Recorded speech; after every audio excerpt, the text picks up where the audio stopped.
Side.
All right, here we are.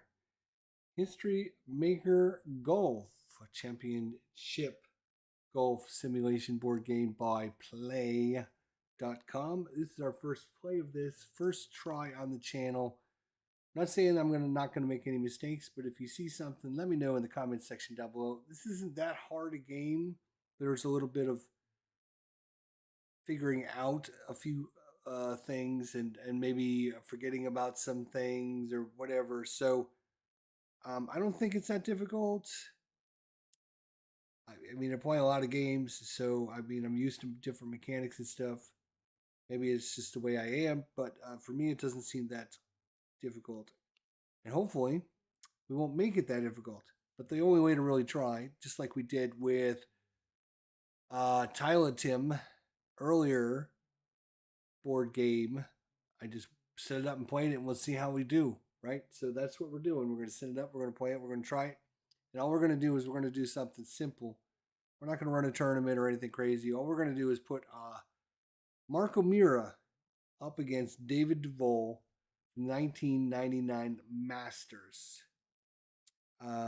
So in this, at the end of the third round, Marco Mira was minus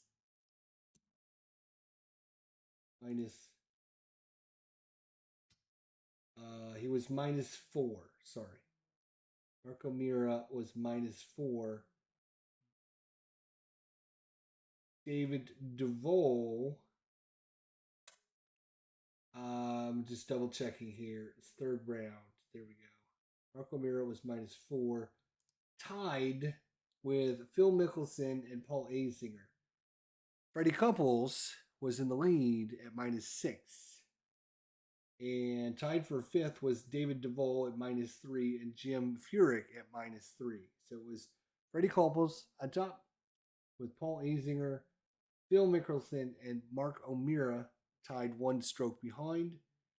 And then David Duval and Jim Furyk one stroke behind them. So going into this, Paul Azinger is going to be at, or I'm sorry, Marco Mira is going to be at -4, one stroke up on David Duval, who he beat David Duval at the end by one shot. So if you forget, so we're going to see if Marco Miro can do this again, hold off David Duval, win the Masters in 2019.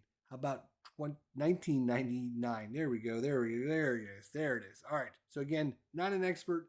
It's not that complicated a game. Let's just do it and see what we get. So here's the setup. So you can see Marco Mira is going to be green.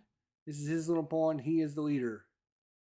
And then David Duval is blue. He's one shot behind. And then we'll adjust these as we play through the round.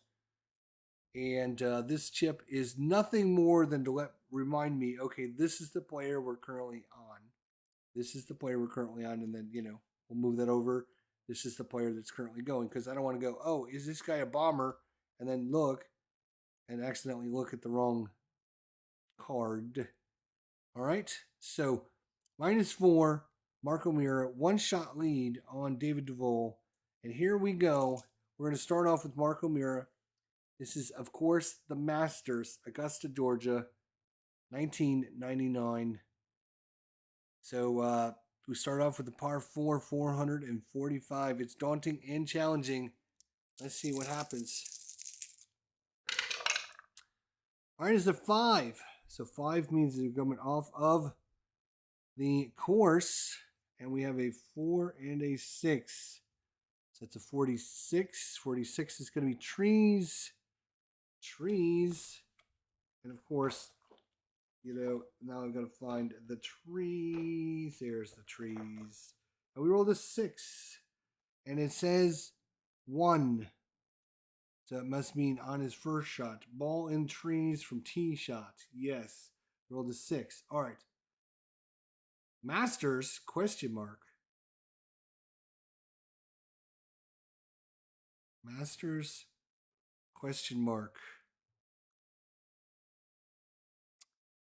Masters, question mark. Person.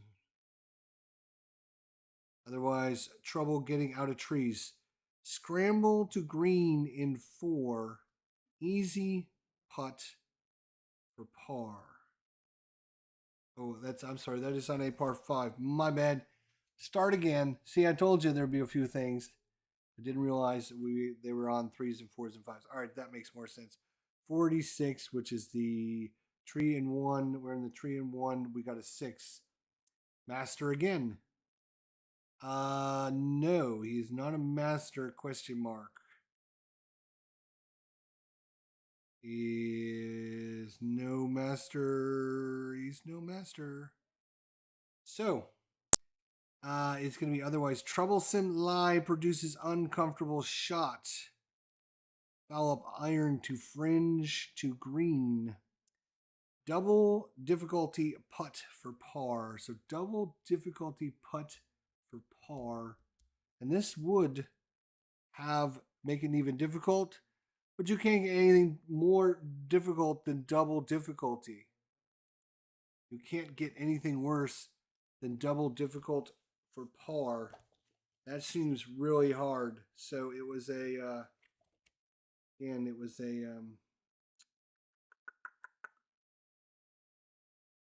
troublesome lie produces uncomfortable shot, foul up iron to the fringe of the green. And there's a double difficult putt for par. So now what we're going to do, double difficult putt. Maybe if we're really lucky, we can find that information in the results here.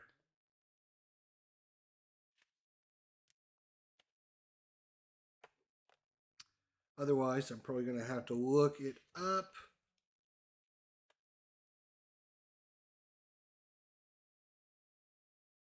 All right. Short game. No. Nope.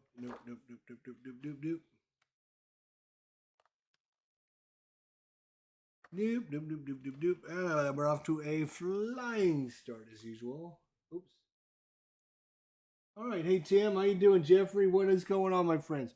Looks like I'm gonna have to look up this double difficult nonsense again. Hang on a second. If anybody's played this, let me know. But it's a double difficult putt for par.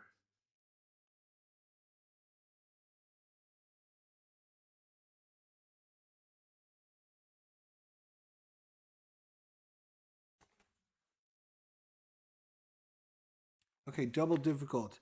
Star. Double difficult for par. Here we go. So it's a double difficult. He needs just a one. There we go. So we got to re-roll. And we look to see if it's a one. If it's a one, he makes the double difficult. He does not make it.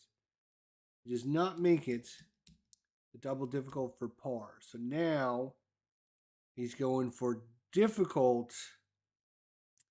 But this time it's for birdie because he moves up one on the chain. So it's a difficult 1-3 for Mark O'Meara. 1-3 to make this a bogey. 1-3 bogey, and he misses the bogey, which means it's now going to be a moderate double bogey. And he makes the moderate double bogey, but he makes the double bogey. Watching you on the TV ripping up hockey games. New to me. Okay. Jeffrey is also producing. Right. Okay. So I think that's how that should happen. So Mark O'Meara started the round one up, and he double bogeys, so he's going to drop 2 strokes. So he goes from -4. He started the round at -4. He's going to drop to -2, and he's going to have a double bogey on the first hole. Let's see what happens to David Duval so we know how to line this for the next hole. Let's see. Misses 2 putts. I should have lagged that first one. All right, here we go. He rolls a 1, which means it's going to look at the golfer, and it's going to be a 1, 2, and a 4. No, I'm sorry. It's going to be a 1, 1, and a 4. 1-1-4. So look at the book under the 1-1-4. Let's see what that comes up with. Craziness. 1-1-4. Is he cold? No, he is not cold.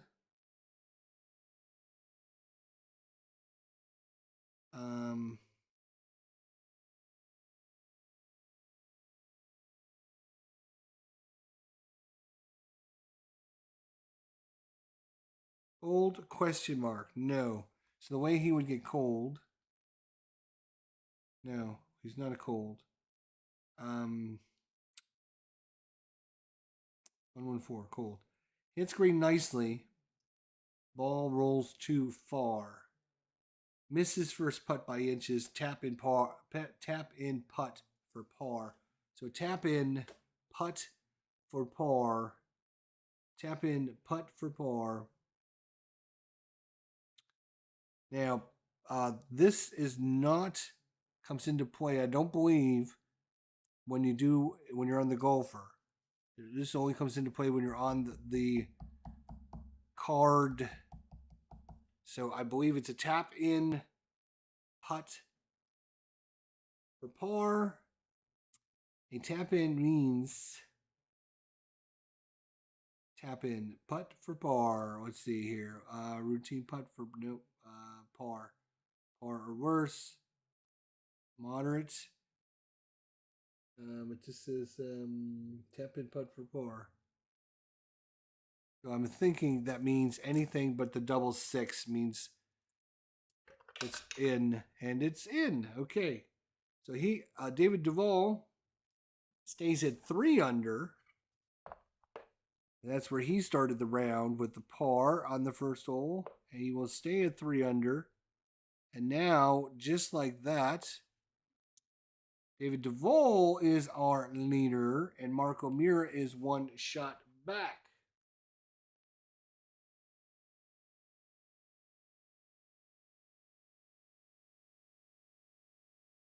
And Jeffrey says, I'm watching ID talk about golf on the iPad and play hockey on TV right now. That's awesome. So, David Duval will go to the second hole as our tournament leader, one shot up on Mark O'Meara. And we go to hole number 2. That is going to be the Champions Course. Double cordial. It's friendly with the decider die. It's direct. A great opportunity for Bird if played properly. Tough second shot and sloping green means you don't want to be above the hole. It's par 5. Only a 5 will get you on this course. All right, so we got, what do we got? We got a 6, we got a 1, and we got a 2. So it's a 126 with a decider die. Here we go. So 126. So it's not a 5. So it's going to go to the player. So we're going to look at the player 126.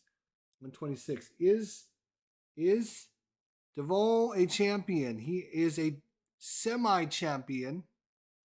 Decider die says yes, he is a champion. Yes, he is a champion. Straight from the tee to within inches of the. Oh wait a minute, am I doing this again? I am doing this again. You need to make sure you're on the right gosh darn thing. Hang on a second. 126. Is it dynamic or direct green? It is a direct green. So yes. Green and 2, and he has a moderate putt for an eagle. Moderate putt is a 1 to 2 for a birdie or eagle. So 1 to 2, he can make this. 1 to 2. David Duval's got himself an eagle, and it's in the hole. What a putt by David Duval, and he is on fire. He is on fire. As for, what did I say, eagle? He's going to drop to 4 under in the tournament. 4 under. Let's see what Mark O'Meara can do on the second hole. Holy cow.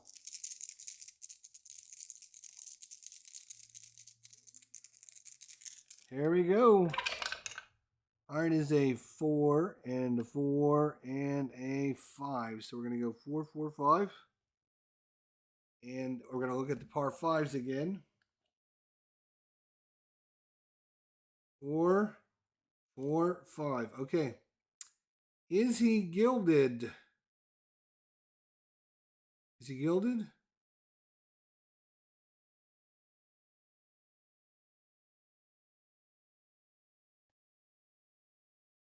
No, he's not gilded. I don't see any gilded on Mark O'Meara, so I would say no. So it's a difficult putt for par. So Mark O'Meara not off to a great start. Par or worse. Difficult is a 1 to 3 for Mark O'Meara. 1 to 3 for Mark. Can he make it? It's in the hole. So he will stay at 2 under. 2 behind our leader now. 2 shots behind David Duval here after 2 holes at the 1999 Masters Championship. We'll go to hole number 3, a par 4. David Duval, 2-shot lead for David Duval here early in the final round. Final round. All right, you need a 3, 4, 5 to be on it, and he is. He's got a 24. 24 is going to be green sand. Sand 2. Sand on a par 4. I'm going to remember that this time. Sand on a par 4. Okay. And we rolled a 5. Sand. And it is the second shot. And it is a 5. Sandy. Is he Sandy? No. No, no, no, no. Plenty of sand, but not enough go. Ball trickles to edge of green. Difficult putt for par. A difficult putt for par. Difficult putt for par or worse. 1 to 3, David Duval. 1 to 3. 1 to 3. 1 to 3. No, he misses the par putt. Now he's going to go to moderate for bogey. 1 to 5. And it's in. So Duval drops his shot here. He's going to go to -3 as he bogeys the third hole. Let's see what happens with Marco Mira. Marco Mira here on the par 4, 350-yard par 4. It's a 2 and a 4 and a 4. And there is no 2 there, so it's going to be a 244 check. 244.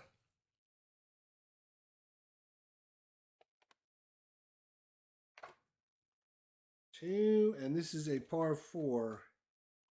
244. Is he king or dynamic? He is not king or dynamic. No.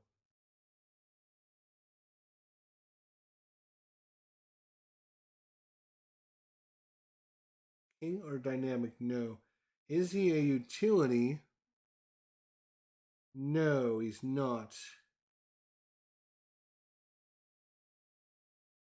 It's going to be a difficult putt for par. Another tough one. Difficult putt for par. 1 to 3. He needs to nail 1 to 3. 1 to 3, and no. He's going to drop another stroke at least. Now he's up to moderate, so a 6. Oh my gosh, he missed another one. So now he's got the double. So can't believe he's missed it. Double bogey again for Marco Mira, and he is falling apart here. He's going to even par. Double bogey at the first, and a double bogey at the third. And just like that, 3 shots up is David Duval as we go to the 4th hole. Holy cow, Marco Mira, what is going on, buddy? We're going to have to get a better comeback here. Here we go. It is time for the par 3, 240-yard, daunting and challenging, semi-challenging. And David Duval is up first. 1, 2, 3, 4, 5, 6. He'll come off with the card. 1, 2, 3, 4, 5. Only a 6 will be come off your own card. It is a 4 and a 3, a 4 and a 5. 345. This is a par 3. Nope, sorry. It's coming off of the 4, so it's coming off of here. It is a 35. 35 is a square. Not sure what the square is, but it's a square. It's a golf course camera. Golf cam course. It's a par 3. Yes, it is. And we rolled a 3. Is it a cordial hole? No, it is not cordial at all. So no, it is not. Is it a daunting hole? Yes, it is. All right, it is sand and rough issues. We need a clutch putt for bogey for David Duval. Clutch putt for bogey as he's been in the sand and the rough issues. Clutch putt for bogey. So clutch putt for bogey. And he is neutral. It's a 1 to 3 for the clutch putt. For bogey. No, it's going to be a double bogey. It's going to be a double bogey. It's a 1 to 5 now, and I believe Goes from neutral up to gold on the clutch putt. Double bogey clutch putt. No! Oh my God, these guys are worse. It's a triple bogey, which, unless he rolls a double six, unless I'm doing that wrong, which is a possibility, but I don't know if they're just getting unlucky or what, but that is a triple bogey by David Duval, and he is even. And both of these golfers are really sucking. Triple bogey on par three. Oh, that makes it shit. I think I was looking at the par three. Right. Is it cordial? No. Is it daunting?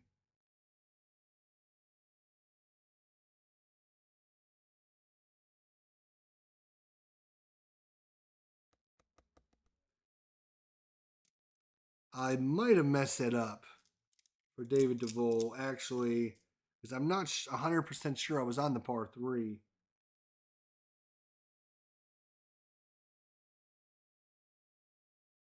So the first question I remember was, is it a cordial? And it was no. Then it asked, is it daunting? And it is daunting. Right. Clutch putt for bogey. Clutch putt for bogey. This should have been it should have been a clutch putt for par. So I'm going to re-roll. The clutch putt for par was 1-3, which he missed. Then it was a 1-5 for bogey.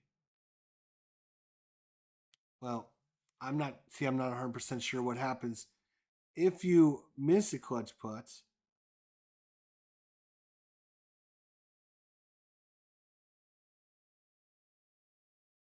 It looks like, I mean, the matrix is set up to go 1-3, 1-5, and then 6, right? Or your double six roll. So you would think it would be the same thing, 1-3, 1-5, and then your double six roll. So I would think, all right. So that was for par. He missed his par putt. He rolls for his bogey and he missed it, and then he got his double bogey. So instead, it would only be a double bogey, and he should be at -1 because I looked at the wrong charts, not even. So he's at -1. My bad. My bad. All right, so now we go to Marco Mira here on the fourth. Let's see if he can do any better. Good Lord. These guys are not doing anything right now. There's chips that you earn for doing things, right? And then you can make your putts easier by spending chips, but I don't think we've come across anything about making chips. But give me putts for birdie. Roll 2d6 and only a miss on a 66. And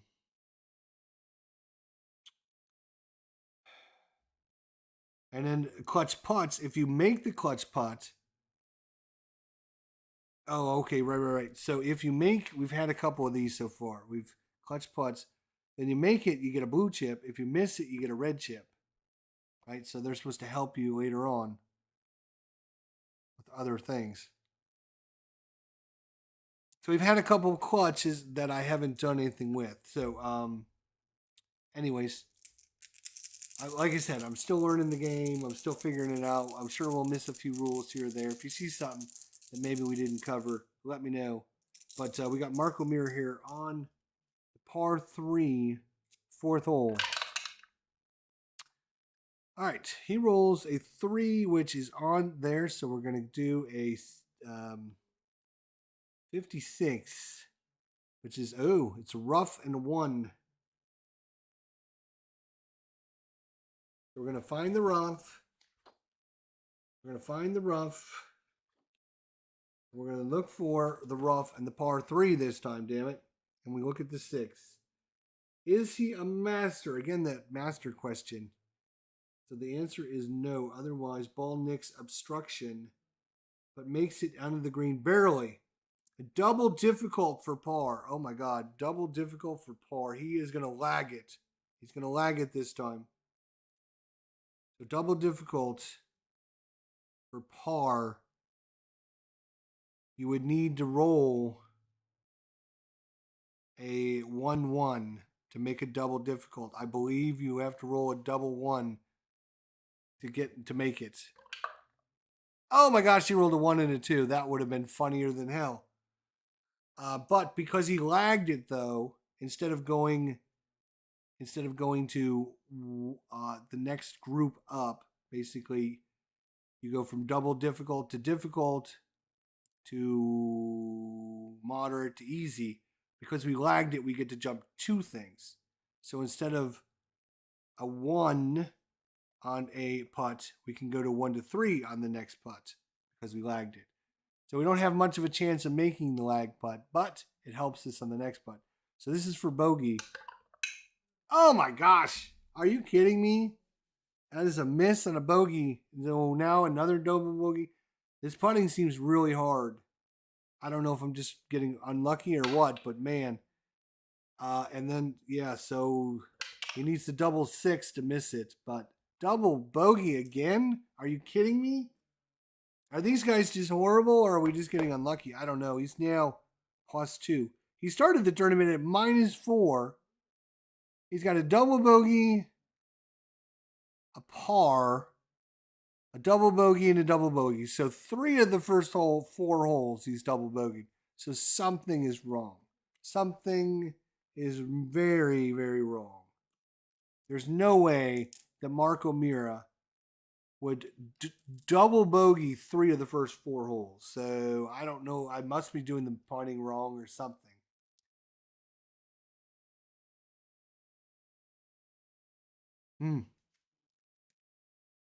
Well, we're going on to hole number 5. I know that.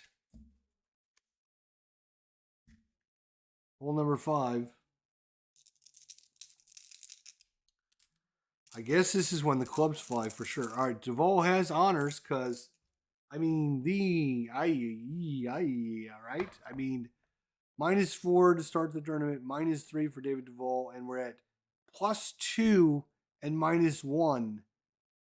So he's dropped 2 strokes, and Marco Miro's dropped 6 strokes in 4 holes. So that just seems a little broken. I don't know. Like I said, I don't. It's got to be with this putting stuff. I don't. Let's look. Putting. It's got to be. We're got to be doing something wrong because.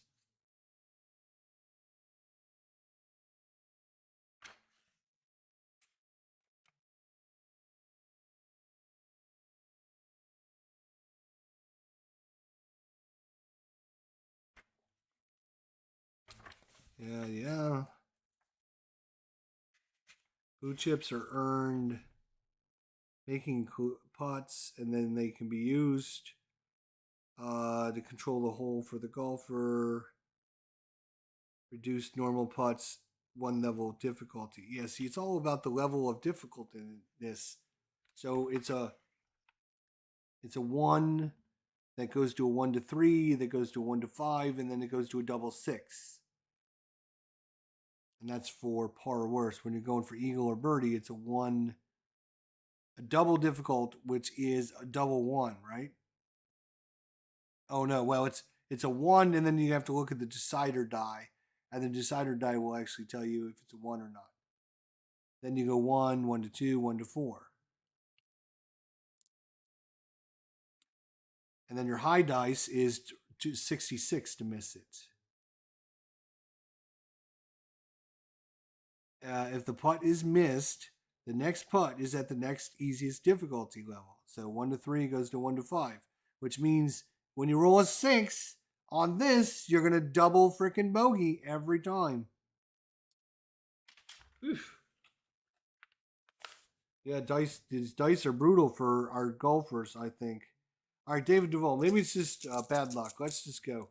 David Duval here. We're on, what are we on? We're on the par 4, 455 yard, daunting, challenging course. And we rolled a 5, which means we're on there. And we got a 1 and a 2. One and a two.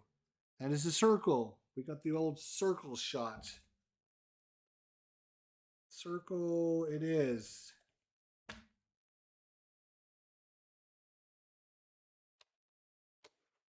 We got this. Oh, wait a minute. Is this a chart here? No, that's just weather effect chart. Okay. We got the circle charts. So here's the circle chart. It's got the circle on it. And we are on a par 4. Thank you. And we rolled a green 1. A green 1.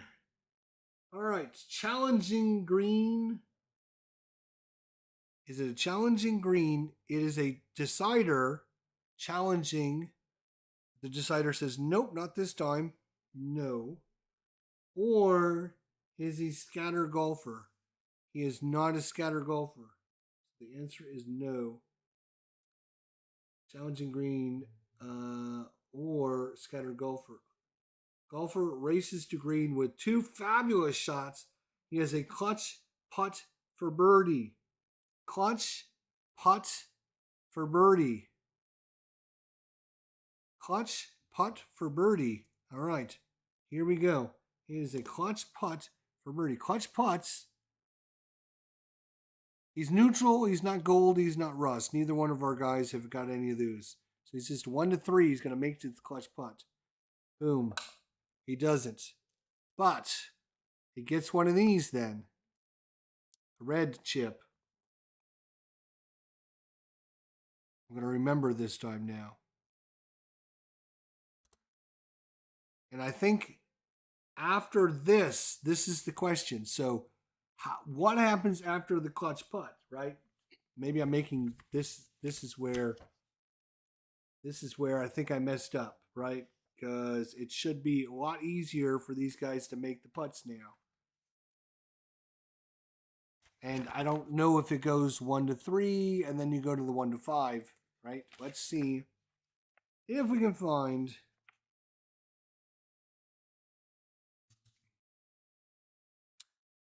clutch putts. Putting, okay. There are 2 primary categories of putts, normal and clutch. All right. Frequently, but not always, a putt that is generated from the golf cam green or golf cam course chart is considered a clutch putt, as indicated by the text. All other putts are normal putts. Clutch putts bring into play the golfer's putting quality, if any. There are 3 levels of clutch putting: gold, neutral, and no rating, or rust. And the gold and rust ratings can be conditional, required upon the decider die. Normal putts, all golfers putt with the same basic ability. That's this part at the top. Additionally, there are varying degrees of difficulty with normal putts, indicated by the various main and micro charts, blah, blah, blah, blah. Clutch putts have the same range regardless of the score being putted for. Making or missing certain putts will result in the golfer being given performance chips. Yes, we know that. All right, clutch putt. Clutch putt. Golfer rated gold. It's facing a clutch putt for birdie with a 1 to 5. Okay. White dies a 1 to 5. He sinks the putt. Note that if the golfer had no putt rating, normal putter, he would need a 1, 2, or 3 to sink the clutch putt. Now here's the important part. If a clutch putt is successful, the golfer earns a blue chip. If it's not successful, he earns a red chip. Must putt again. Using the easy level of putting difficulty on the normal putting charts. Easy. All right. Yeah. So you go from here right to the double 6 miss, not 1 to 3, 1 to 5, and then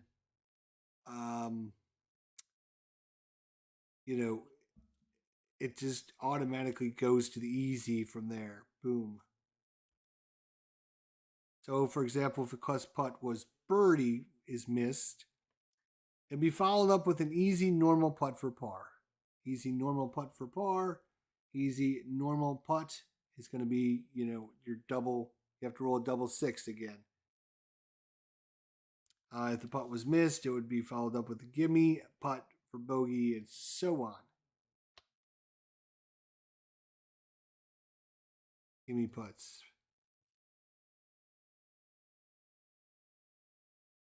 For birdie are 66. Gimme putts for par are you have to roll a 666 to miss, etc. So if it's a gimme putt for bogey, it'd be like you have to roll 4 6s in a row. Okay, but that explains why I was going 1 to 3 and then going to right here to the 1 to 5, and then they were rolling a 6, and then they were getting going from clutch putt for par or clutch putt for bogey into a double or triple bogey. So once you miss this, you go right to the easy. So this should be like highlighted with the yellow background or something, and then put like a yellow star here. Okay, well that changes literally everything because we've been doing it all wrong. So I might want to just start over. I'm freaking out with the pen there. Sorry. I don't know. Maybe I think what we're going to do is we're going to restart -5 for Marco Mira and see if we, because I don't want to get skewed results, right? -3 for David Duval. Duval. Mark O. Mira. So Marco Mira starts at -4. David Duval -3. He's going to have a one-shot lead going in. Par 4 is going to be a 4, 5, 4, 3, 4, 3, 4, 5, 4. All right, let's try this again. It doesn't take very long to play these holes, especially when you know what you're doing. It only takes a few seconds, really. If you watch Tabletop Earl play this game, it's like, all right, Marco O'Meara has honors. We're starting the round over. So disregard the last 42 minutes and 45 seconds of your life. Just rewind it, okay? Let's start over. Marco O'Meara, let's go. Let's do this. Marco O'Meara. First hole. Here we go. It's a 1. That means it's coming off of his thing. We got a 1, a 1, and a 1. Look at that. That's a 1, 1, 1. Now I'm also going to make sure that I look at the right 4s. Uh-oh, it's a special. Of course. Why wouldn't it be? We literally have 1, 1, 1, and it's a blank.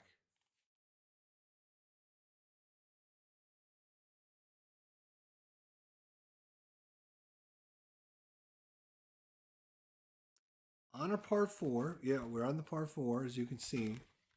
Par 3 is on this page. How do we get a 1, 1, 1? Is that, oh, that must be like, it's a special, right? It's a special. It's like a special result thing. Huh? All right, well, let's see if we can find this special table.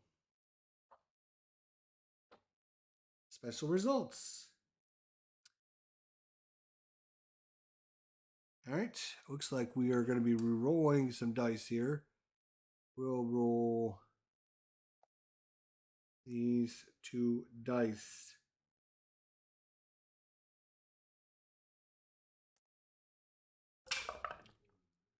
As a 16. 16. Ball lost. 5 minutes search. Decide or die. Says no. Ball in green and if it is a bullet, it's found. Nope. So he lost his ball. They gave him the 5-minute search rule, and they gave him 5 minutes. They couldn't find it. So he's going to have a difficult putt for par. No, I'm sorry. Wait a minute. That is if the ball is lost. Oh my gosh. The ball is lost. Tee off again and add 2 strokes. Oh my God. He's going to get another double bogey. Are you kidding me? So we got to redo. basically start over, and we got to add 2 strokes to whatever his result ends up.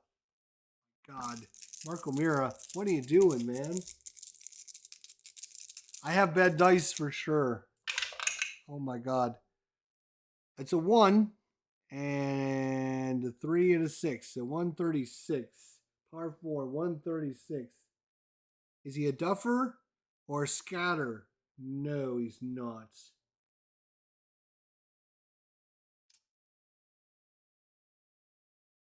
Duffer or scatter?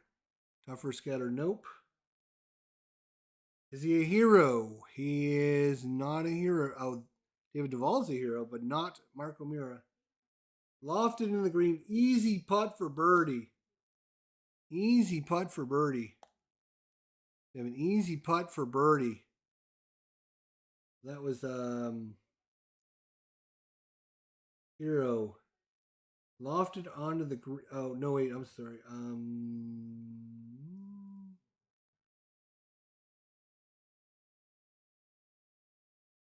No. Hang on a minute. We looks like that is only if that is a yes. So if he's a hero, he lofted the green, easy putt for birdie. If not, he's going to the mood. He's going to the mood charts. Oh God. He's going to the mood charts.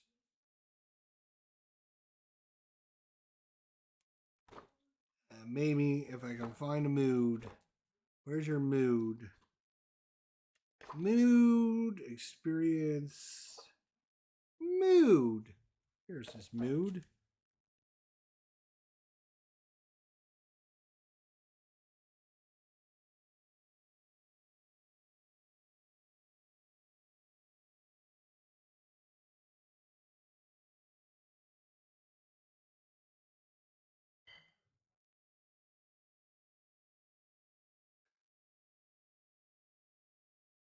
So you have stormy, neutral, and sunny. The putt is missed. He drops a mood. If he's makes a putt, he goes up one. We need to find out what number we're looking at. Number 5. This was a par 4. Is he stormy? No, he's not stormy.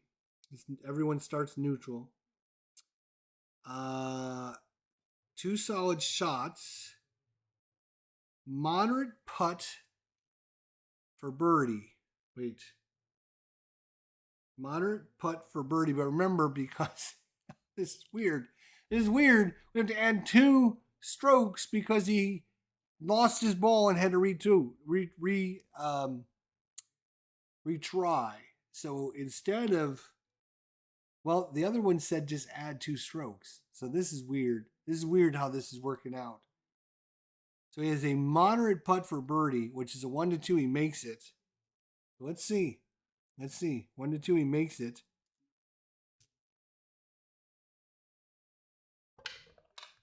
No, he does not make it.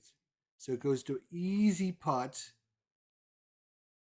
But now it goes from birdie to par. So he needs a double 6 to fail this. And oh my gosh, just about. But I believe that was a par because he had a moderate for birdie, missed it, makes the par putt, but then we had to add 2 because he hit his ball out into the woods. And so after all is said and done, he gets another double bogey and drops to 2 under on the first hole. Oh my God. Let's see what David Duval can do. Any better? These dice. I don't know. I have a 6 and a 1 and a 4. So we're going to do 146 on the par 4. 146. Is he a legend or dynamic? David Duval is no. He is not. Is it a firm green? It is not a firm green. No. So it's going to be a now check. So is he legend or dynamic? No. Is it a firm green? No. So we're going to go to the now. Play it now. Check. So we're going to find that now. There's the now. Check. And that's a 4 on the par 4. Is he hot? No, he's not. Sent to the safe side of the green. Double difficult putt for birdie. Double difficult putt for birdie. Double difficult putt for birdie, which is this one here. Which means he needs a 1 and he needs to decide or die to say yes. I think what he's going to do is he's going to lag it up there, which means if he misses this, it's going to go from double difficult to moderate and from there to here. So it's going to go to 1 to 5. So he's going to lag it up there. Lag it up there. Lag it up there. Which I think that's a house rule that Earl has. That he has that rule, but in normal, when you lag it, you don't get to roll. So I'm not going to show you that. Tabletop Earl has a house rule that you roll 2 dice, and if you get a 1 and a 1, then your lag putt goes in. Right? You roll a 1 and 1, lag putt goes in. But normally, no. So we're going to lag it up there. We're going to go from a double difficult to a moderate, but now this is for par. It's a 1 to 5. Good Lord. Can someone make a freaking putt? Please, for the love of God. Yay! Everyone stop the presses.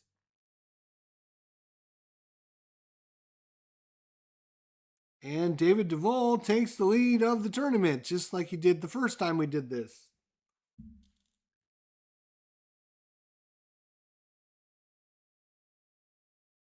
Yeah, I don't know if that works either. What's going on, Phoenix? How you doing, buddy? Good to see you. Did you get my box yet? Good Lord, what are you doing? Should have got my box days ago. All right, hole number 2. David Duval, he's up. Let's do this. David Duval. He's got a 2 and a 2 and a 5. So 2, 2, 5. This is a par 5. It's par 5. 225. 225. Is he a hero? He is a hero. 225. Straight down the fairway, star. Straight down the fairway, star. I don't know what the star means. Star, huh? Straight down the fairway, star. Straight down the fairway, star. Straight down the fairway for a star. What nonsense is a star now? All right, let's see here. Let's figure this out, boys. Let's figure this out. Stars. Is that another page we roll on? Let's see here. We got stand, we got rough, we got trees, we got water. We got golf camera, we got experience points, we got moods, we got star, special results star, level 1. Okay, so he must be the level 1 star. We roll any 2 dice. Boom, here we go. And it's a 14. And this is a level 1 par 5. 14. Fans struck by Aaron's shot from fairway. You're all right. You're all right. Back in play. Moderate putt for bogey. Cold rest of round if he misses it. What? That's not great. So if fans struck by an errant shot from the fairway, they're all right, and it's knocked it back into play. Moderate putt for bogey. So moderate putt for bogey is a 1 to 5. Moderate putt for bogey. And cold rest around if he misses it. So he does not want to roll a 6. He does not want to roll a 6. No 6! But it's a bogey, and he's going to drop down to 2 under, 1 under on his round. And we're going to do Marco Mira.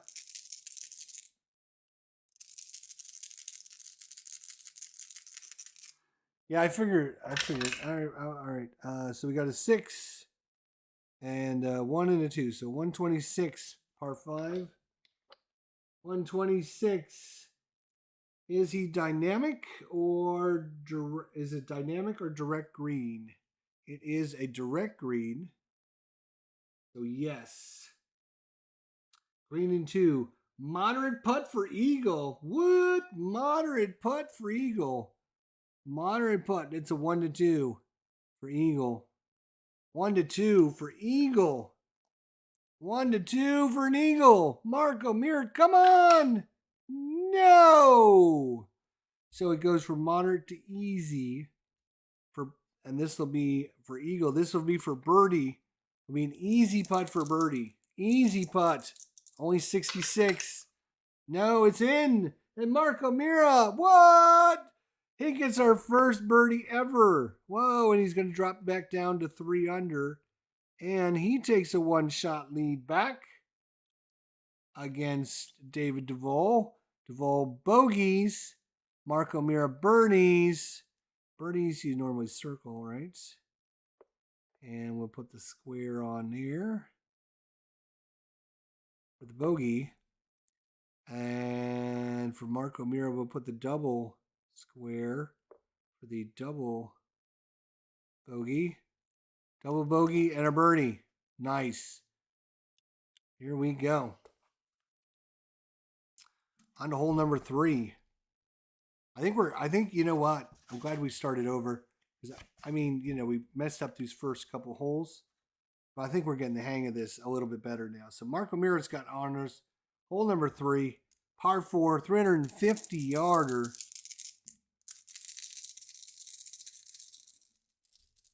OG's in the house. Everyone say hi to OG. What's going on, my friend? So I got a 6, which is not in the grouping, and a 6, and a 6, and a 2. Nope, I'm sorry, wrong die, and a 1. So when it's a 6, though, I think that's a special case. It's either attack the green or play it safe, and you have a gimme putt for par. And I think he's going to take a gimme putt for par. So gimme putt for par and a blue chip. I got to remember to do these blue chips. A gimme putt for par. Gimme is only thing is a 66. Only thing will be a, oh my gosh, is the 63, but he made it. So it's a par. He will stay at 3 under. He'll stay at 3 under. Let's see what David Duval does. Now he has a blue chip, though. He's got a blue chip. Again, this chip is just to show me whose turn it is. All right. Oh, it's a 6. He can do the same thing. He's got the same thing. And he will do the same thing. He's just going to try and see if he can. He's going to get it. And he's also going to. So nothing changes, but both the players earn themselves a chip. And we move on to hole number 4. Now, one thing I do need to double check. Don't you do that. One thing I do need to check. Marco Mira, 1-shot lead over David Duval, 1999 final round Masters. All right. One thing I need to double check, and maybe OG knows because he's played this game a few times. Blue chips. So you can gain control of the hole. Daunting holes require 2 chips. Concede hole or concede control of hole to course. Reduce normal putt difficulty by 1 level. So you make it moderate, goes to easy. or you increase your crutch putting ability 1 level. Oh, so you go from neutral to gold by spending a chip, or you can make it, a moderate putt into an easy putt, or a difficult into a moderate. That's what you can spend these chips on. Anything else? You can purchase an automatic black die of 1 or 6. And that's it, huh? Okay. All right.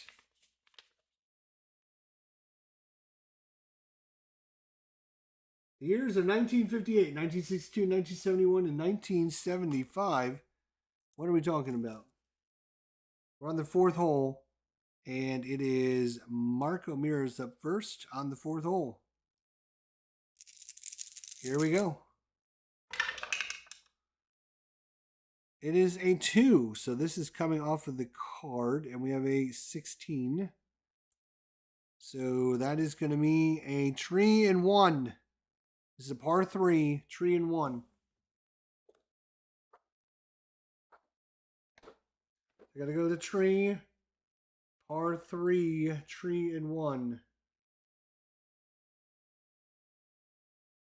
Tree hazards. Par 3 in 1. We rolled a 1. Workman. Is he a workman? He is not a workman, no. Otherwise blasts it through the tree. Pin and then a little target. We got a little target going towards the pin. I think there's a chart for that. Target.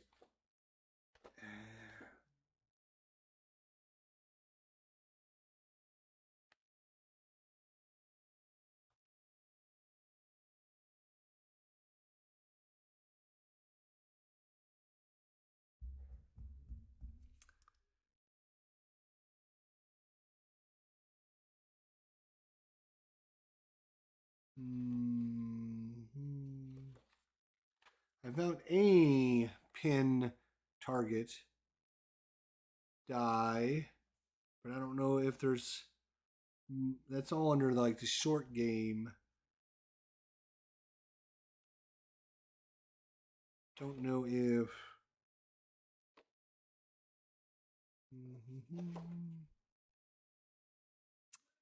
That's what I'm going to go with for right now. Okay, let's go re-roll the white die, it says. Re-roll the white die. 4. Breaks to the right and rolls past the pin. Moderate putt for par. Moderate. It's a 1 to 5. 1 to 5 for O'Meara. The only thing will fail is a 6. Okay, it's in.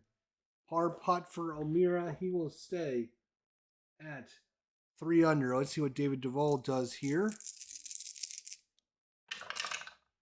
Oops, I'm going to re-roll everything because it bounced out. There we go. So it's a 2. We're on the card, and we got a 1 and a 6, so 16. Trees in 1 again. So trees on the par 3 and 1, and we roll the 4. Is he a workman? He is not.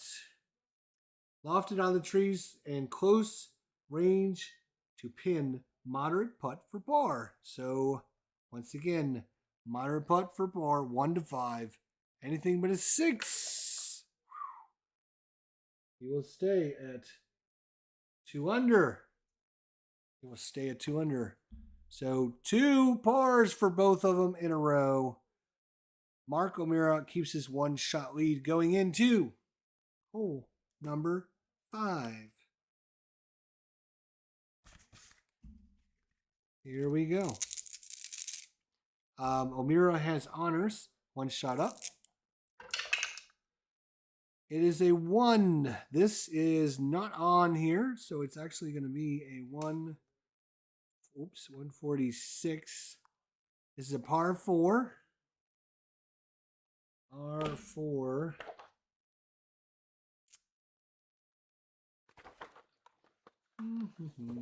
Par 4. We got 146. 146. Par 4, 146. Is he legend or dynamic? No, he is not either. Is it a firm green? Oops.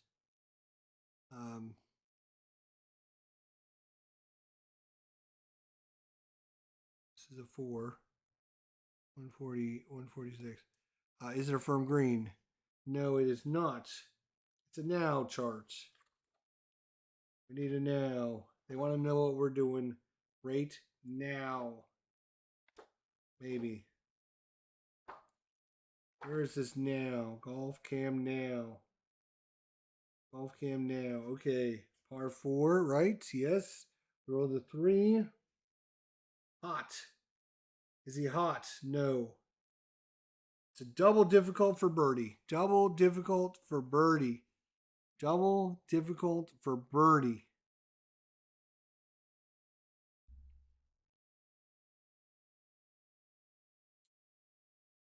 We are going to lag it up.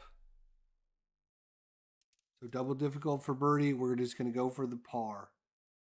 We're going to make a moderate 1 to 5 putt for par. Yes.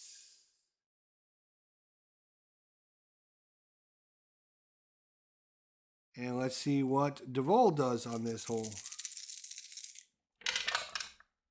He has a 3, so this is coming off of the thing here. And we got a 46. 46 says grass 1, a rough 1, on a par 3, and we rolled a 6. Is he a master? No. Of course he's not. Ball nicks obstruction, but makes it on the green barely. Double difficult putt for par. Double difficult putt for par. Double difficult putt for par.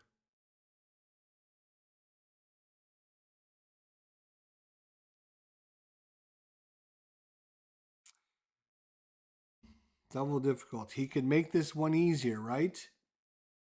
He can make it just a difficult.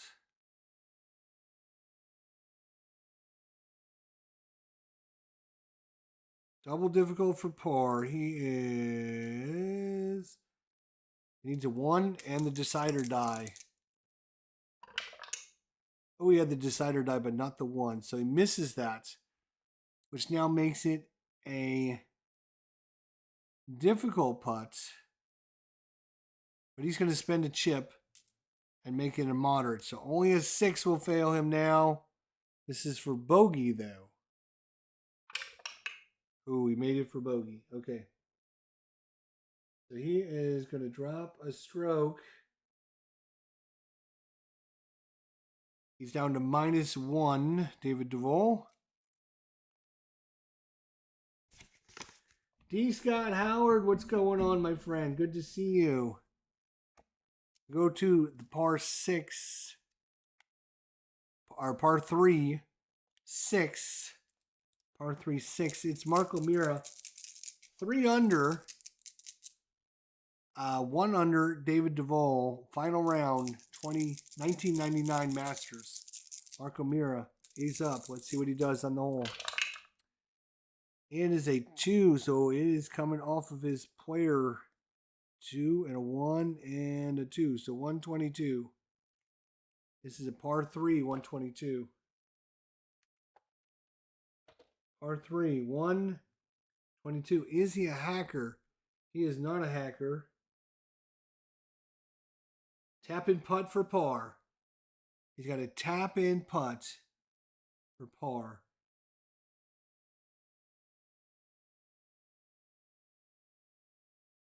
Tap in putt for par. Which I think a tap in is just anything but a 66, right?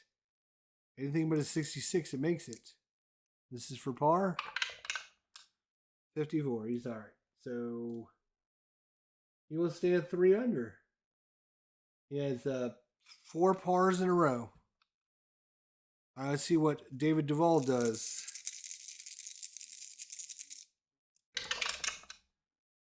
All right, this is a 2. This is going to come off of his card again. 2.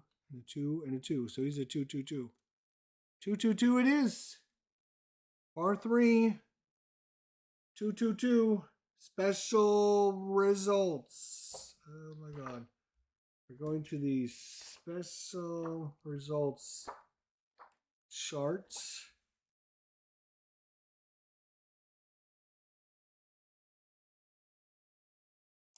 Roll any 2 dice.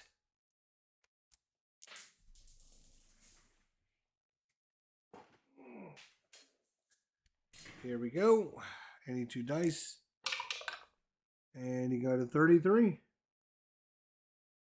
Roll again on level 2, it says. Uh-oh. So we're going to level 2. Level 2. This is a par 3. Level 2 results chart. This is a 13. Ball drops off tee. We have to roll the decider die, and the decider die says, decider die bullet. Wind caused no penalty. Tee again. If it would have been blank, it would have been ruled caused by the golfer in a one-stroke penalty, which would have made the golfer stormy. But in this case, it did not. Decider die was with him. And so it's the wind blew it off, and we're going to have a re-roll, a complete re-roll for David Duval. All right, we got a 4, which is here, so it's going to be a 1-1. That is a 3-in-1 again. Par 3, 3-in-1. We rolled a 1. Workman. Is he a workman? He is not. Blasted it through the tree. We're going to look at that pin thing again. And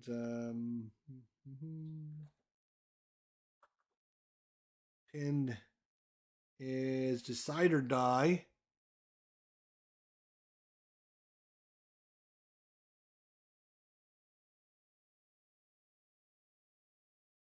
It's in the hole. What a shot. It's in the hole.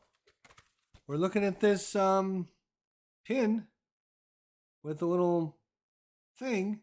We got a 1. 1 says decider die, which it is. It's in the hole. That's a birdie.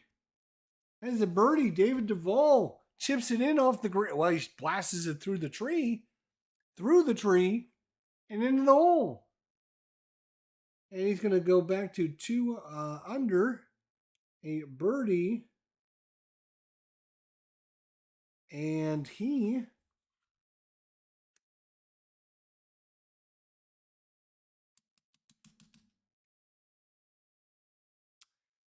he's going to take honors going into the hole number 7. Going into hole number 7. David Duval is up. 1 shot behind the leader now. -3 for O'Meara, -2 for Duval.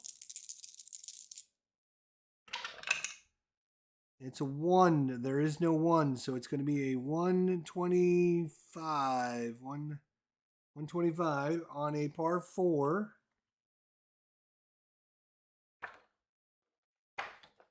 Par 4. It is a 125. Is he a bomber? He's a questionable bomber. Decider die says no, not this time. So 125 is no. Is he a hacker? Is he a hacker? No. We're going to the little circle. We're going to the circle, which is the golf cam now. This is a par 4. Roll the 4. Is it a friendly green? It is not a friendly green. No. Is it a challenging green? No, it's not. It's going to be a clutch putt for par. Clutch putt for par. Clutch putt for par. He's a 1-3. 1 to 3 for par. Clutch putt. Here it gets no. Which means he's a clutch putt goes right to the easy. And that's going to be the double six.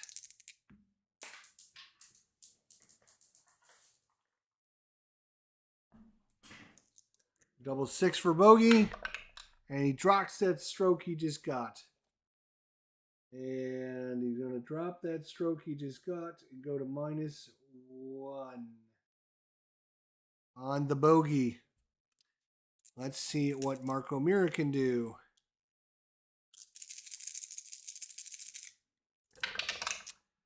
6. So we got the attack the green or play it safe. He will play it safe. And he's going to try and give me putt. Give me putt for par. And he does it. So scoreboard time, if you're scoreboard watching at home. Marco Mir started off with a double bogey. Got it right back with a birdie. Our first birdie ever in History Maker Golf. And then 1, 2, 3, 4, 5 straight bars. David Duval started at -3. He parred, then bogeyed. Then par, bogey. He just birdied. And now bogeyed again. 3 bogeys and a birdie. So after 7 holes, -3 for Marco Mira. And David Duval 2 strokes back at -1 going into hole number 8. Hole number 8 it is. It is cordial and friendly, semi-friendly. And it's a 4. Only thing is this 5, so it's not. So we're going to look at 1. What is this? 145. Par 5. Par 5. 145. Is he a... it'll be O'Meara. Is he a duffer? No. Is he a hacker? No. Is it a firm green? No. So we go to the circle again. Which is the golf camera now. This is a par 5 and a 6. Friendly green or laser golfer? Friendly, semi-friendly. Decide or die says no. He has problems on his approach on in 4. He needs to make a clutch putt for par. Clutch putt for par. Clutch putt for par. He's a 1 to 3. 1 to 3. 1 to 3. He could make this and go up a rink and go 1 to 5. Is it worth it to go to keep a 5? I think he's going to do it. He's going to spend that. He's going to go to gold. Clutch putt 1 to 5. If he makes this, he gets his chip rate. No, you don't get the chip if you spend a chip. All right, I think that's the rule I remember. You don't get the chip if you spend a chip, I believe. So he's going to go from 1 to 3 to 1 to 5. Only a 6 will screw him, which you know, it's going to happen. For bogey, and he will make a bogey on this hole and drop to 2 under on the tournament. And David Duval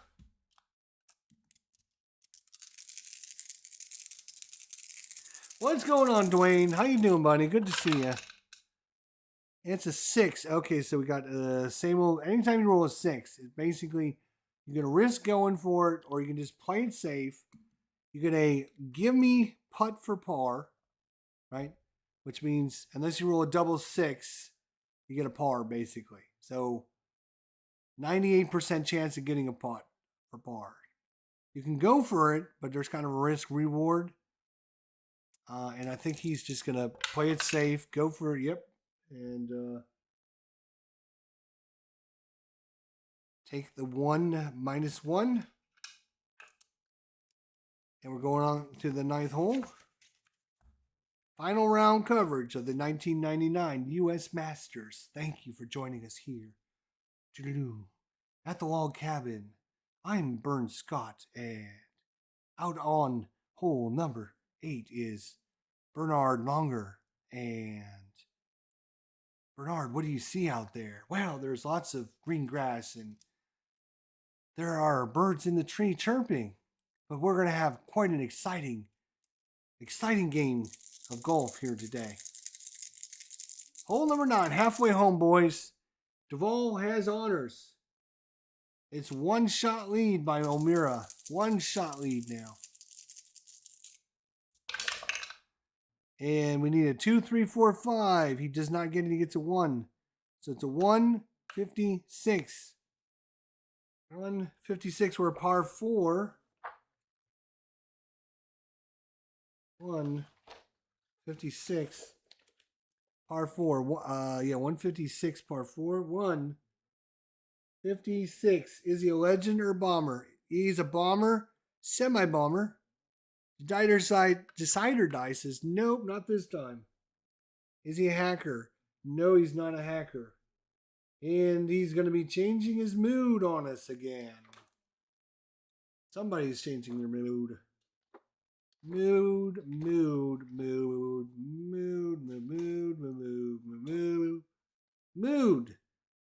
Par 4.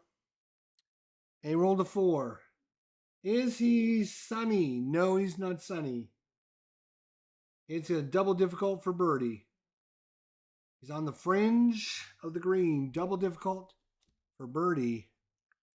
Double difficult. Again, he would need a 1 and a decider die to make this. And this is for birdie. He really wants to get a birdie.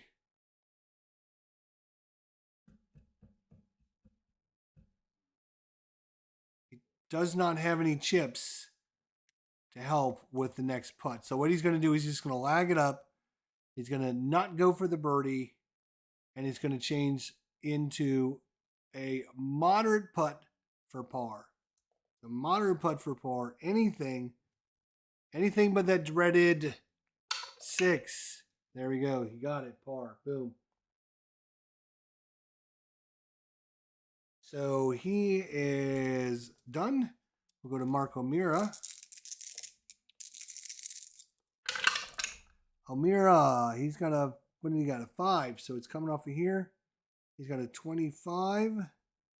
We got the square. We're going to the square. I'll find you, square. You're here somewhere. I remember seeing you, square. I looked you square in the face. There you are. This is called Golf Cam course, right? So square, par 4. And we rolled a 3. Is it a cordial hole? No. Is it a daunting hole? It's a semi-daunting. Decider die says no. Clutch putt for par. Here we go. Clutch putt for par. Clutch putt. He is over neutral 1 to 3. Clutch putt. Can he make it? He does. And that's going to get him a chip. Yay. So our golfers after 9 holes. Mark O'Meara +2 on the day. Let's count out what he would go out in. That is 9, 13, 16, 20, 23, 27, 31, 36. So he go out in 36. He went out in 2 over that. So it's going to be, he's out in 38. And David Duval is actually out in 38 as well. All right, now what I need to do is write down 4, 4, 3, 5, 4, 5, 3, 4, 4. That is your pars on the back. 4, 4, 3, 5, 4, 5, 3, 4, 4 here at Augusta National. All right, so we're headed to the back nine, boys. Strap in. Hole number 10. Boom, boom, boom. Here we go. Here we go.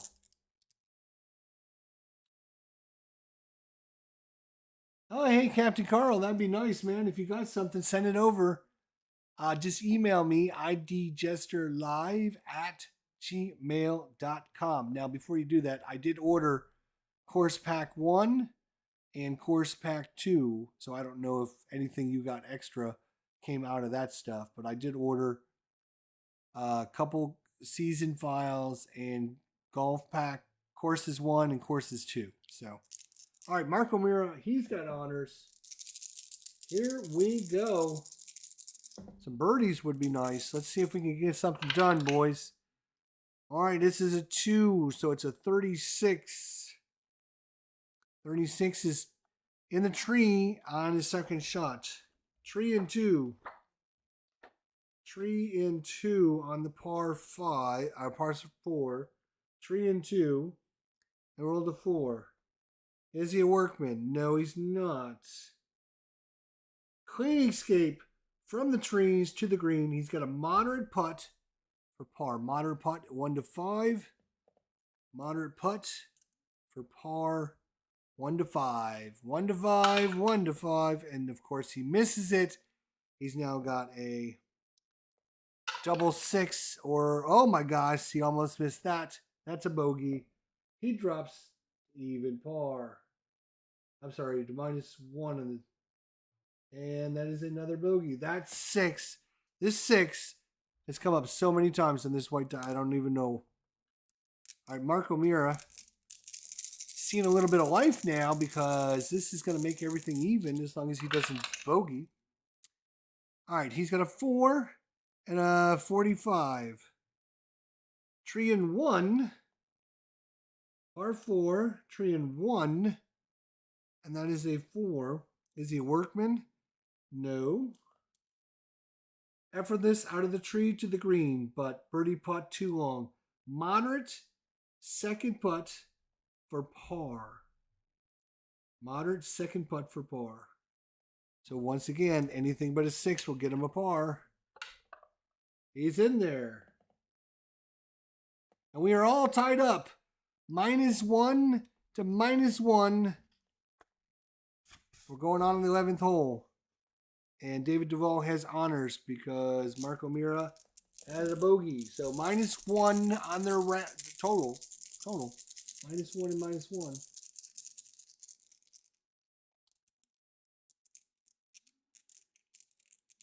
Hey, he was joining the Tack Up group. There you go. Good job.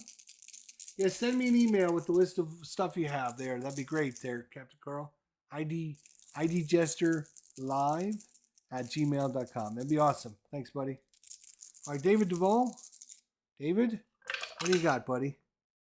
It's a 4, so it's coming off of the card. He's got a 13. That is a water. Uh-oh. Water and 2 on a par 4. Par 4, water in 2. He rolls a 4. Is he a champion? He is a semi-champion. Decider Die says yes. This time he is. After drop, sensational drive to the green. Decider Die, if it's a bullet, it's in the hole. If it's a blank, it's a gimme for a bogey. So let's figure out what this means. So champion, yes. After the drop, it's a sensational drive to the green. We got to re-roll the decider die, I'm assuming, because we used it. We have to re-roll it. And it says, decider die is a bullet. It's in the hole. Otherwise, it's a gimme for a bogey. And it is a gimme for a bogey. It's a gimme for a bogey. And he did not roll the double 6. So a bogey, and he is even. Steven, and drops the stroke. David Duval. Back over to Marco Mira.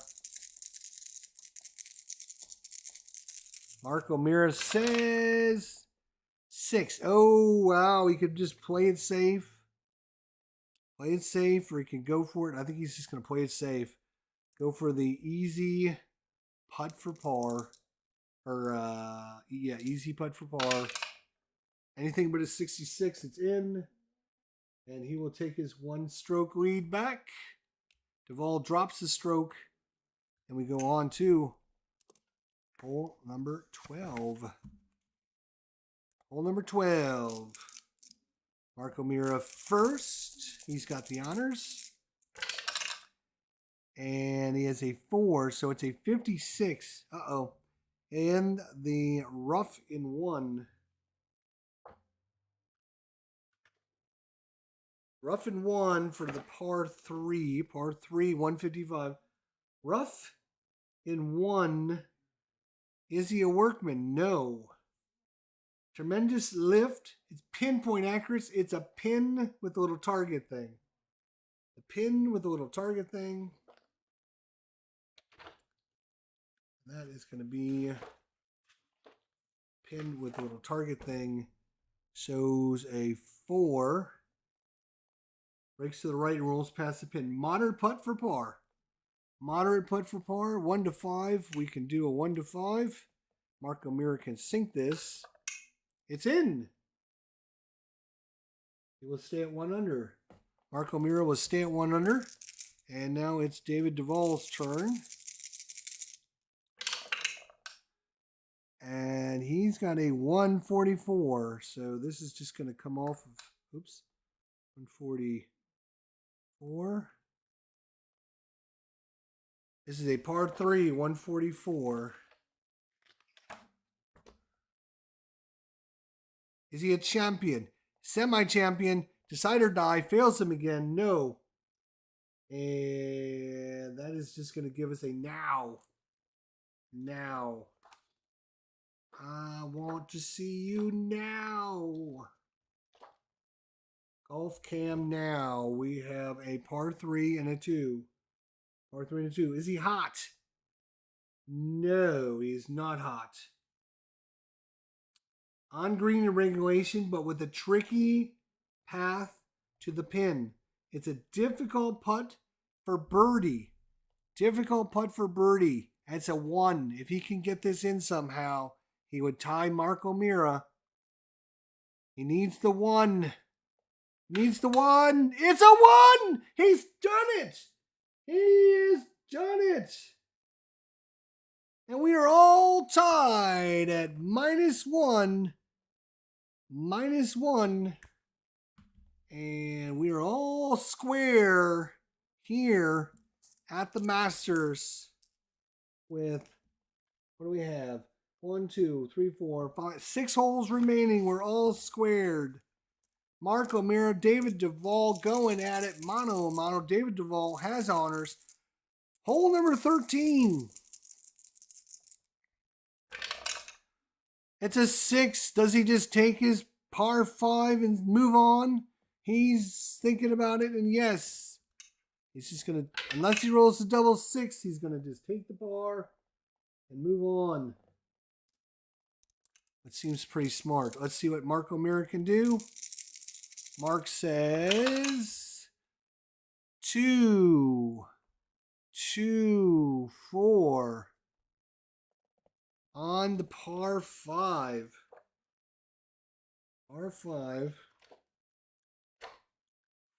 2, 2, 4. Is he a king or a bomber? No. Is he a hacker? No. Is he a champion? No. Mood. All that to go back to another mood. Mood. Where's his mood? Mood. We're on a par 5. We rolled a 1. Is he stormy? No. Incredible shot. Sticks it right next to the pin. It's a gimme putt for birdie. Gimme putt. Oh, wait, hang on. Hang on. Let me just double check it. Par 5. We rolled a 1.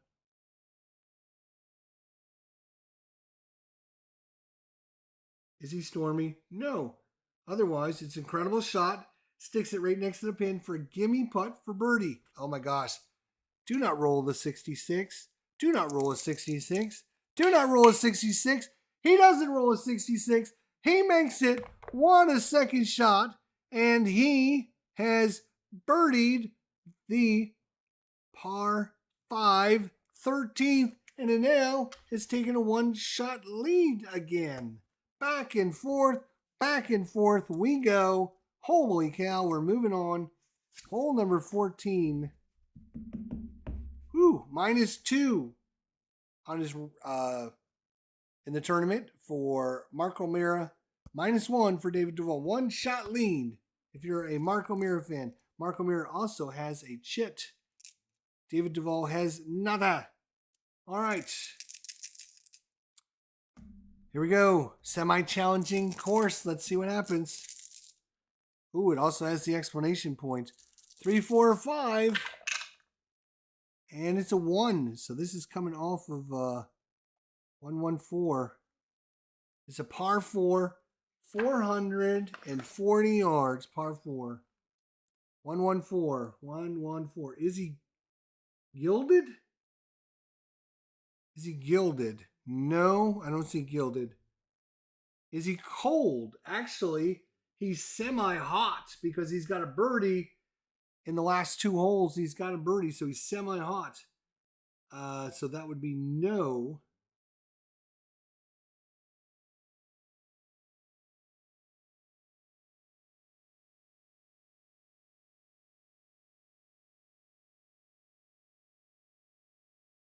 Okay, a result 112 through 122. If condition isn't met, golfer on green and 2. He's got a moderate putt for birdie. So it asks, is he gilded? No. Is he cold? No. And then you go, okay, any result 112 to 122. So any of these.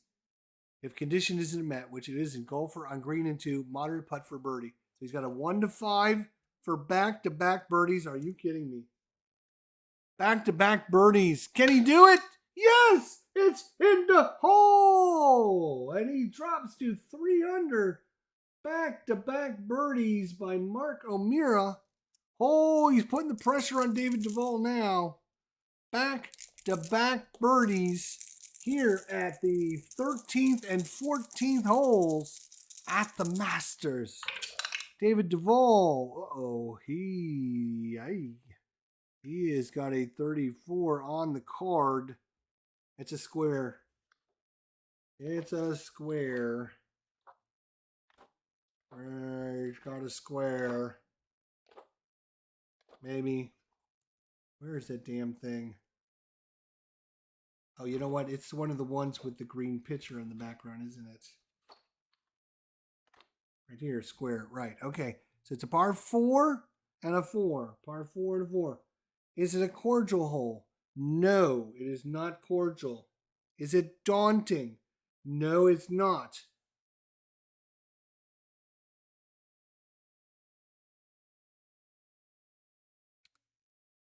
Okay. Is it a cordial? No.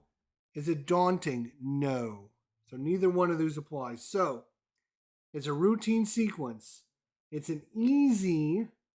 Nope. It's because of this that changes it from an easy to a moderate putt for par. Moderate putt for par.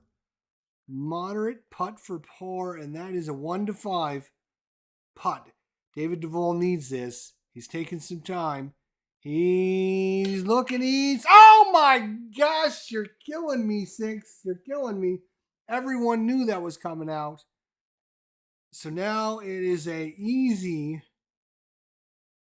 it's an easy putt for bogey, and he's going to drop a stroke. And he is even on the tournament.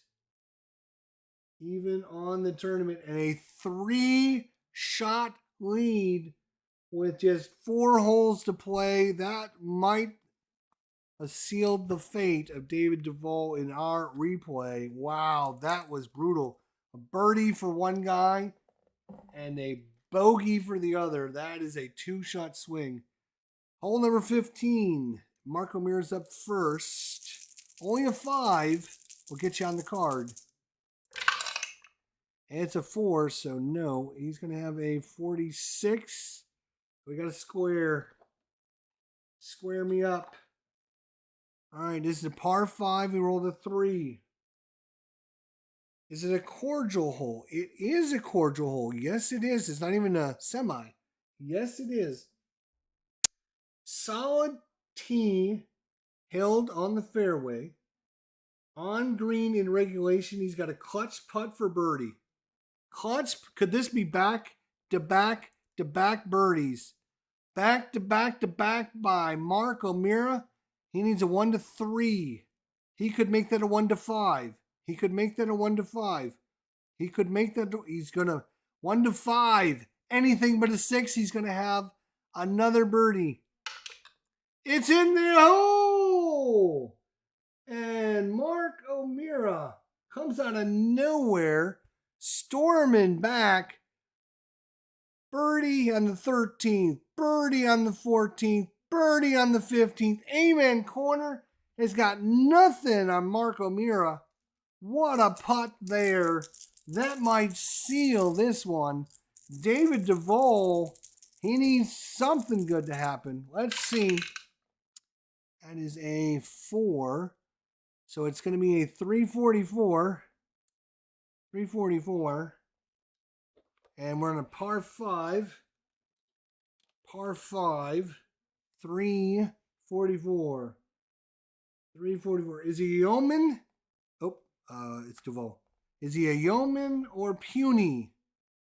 Now, Mark O'Meara's semi-puny, but Duval is not. So no. Is he cold? Actually, he is semi-cold because he has a bogey and a par. So the last 2 holes, he's semi-cold. Decider's Eye says no, he is not cold. So we're going to the mood chart again. Oh my God, these guys are so moody. Oh my God. Give me a break. We are on a par 5 and a 4. Is he sunny? No. Hazard navigated exceptionally well. He's on the green in regulation, but he has a double difficult putt for birdie. Double difficult putt for birdie. He needs this one. Double difficult putt for birdie. He needs a 1 and the decider die to come up. Double difficult. He needs it. Oh, so close. So it did not go in. It will go from double difficult to difficult. But now it's on par. So it's a 1 to 3 now for par. Ugh. 1 to 3. He cannot afford to drop another stroke. This is crazy. He needs a 1 to 3. No, are you kidding me?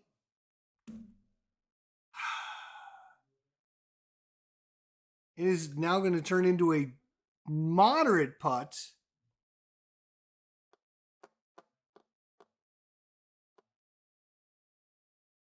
Which is a 1 to 5. Moderate putt for double bogey? Really? Wow, that's oh my God.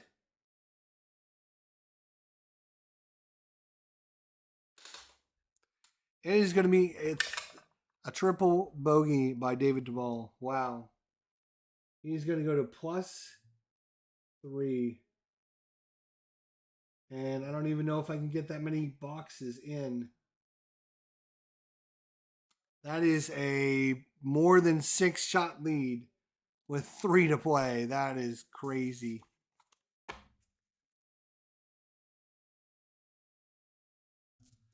Mark O'Meara is up first in the par 3 170. Number 16.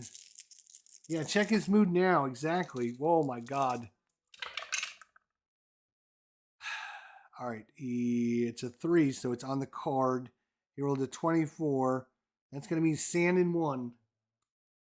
He's in the sand in 1. This is a par 3, sand in 1, and we rolled a 3. Is he chunky? Nope. Ball hit cleanly, rolls to within a foot of the pin. Gimme putt for par. Gimme for par. Oh my gosh. David Duval's like, why couldn't I get one of those? Gimme for par. Anything but a 66.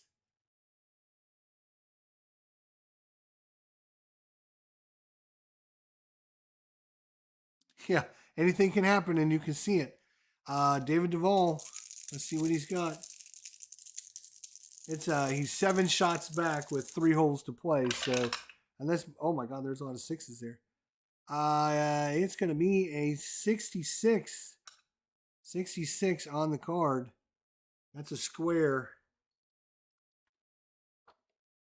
This is a par 3, and we roll the 4.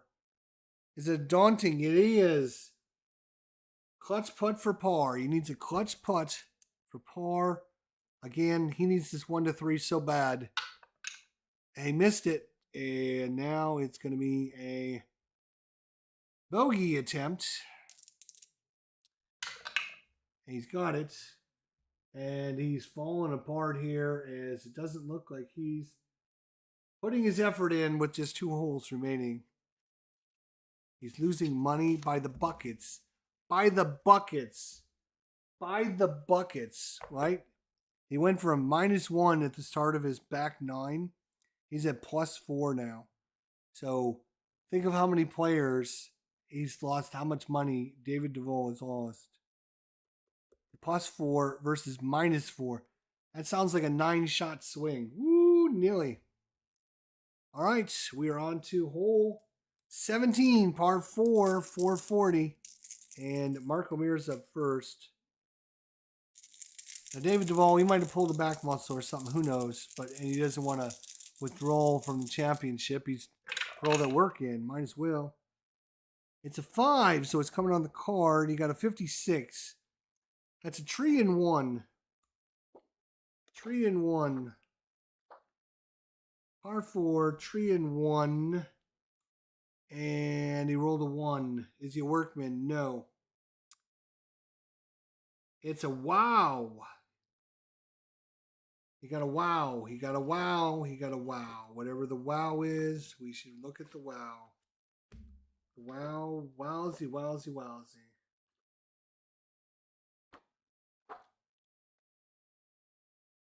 He got a wowsy. I'm not sure where the wowsy is.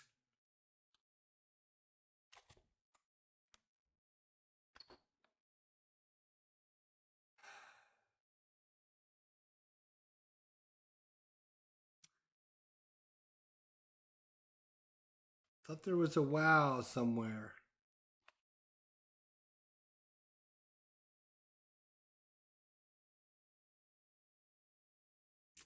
That's sand. That's rough. That's trees. That's water. That's now. That's experience.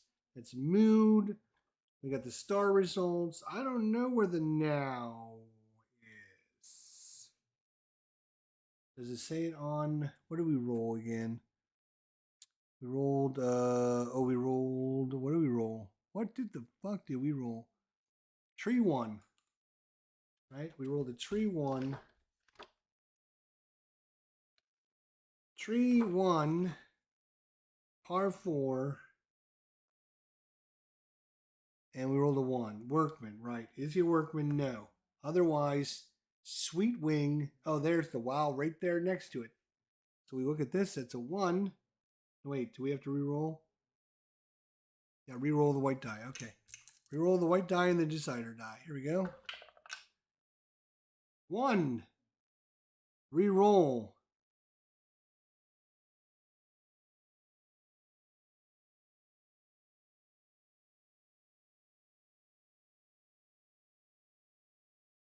Oh, he earns a blue chip.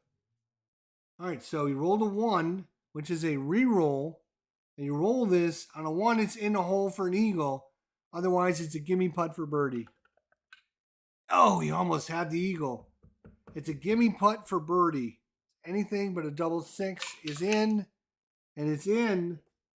And Marco Mira killing it in the back 9 is now -5. -5. Let's see what David Duval does.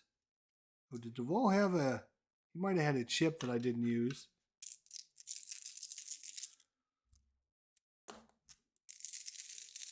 All right, let's see what we got. All right, it is a 6. He could just take his par, which I think he's just going to do that. Take his par as long as he doesn't roll a 66. Oh my God! 66 is a miss on a gimme. Oh my God. So I guess it would become a gimme putt for bogey.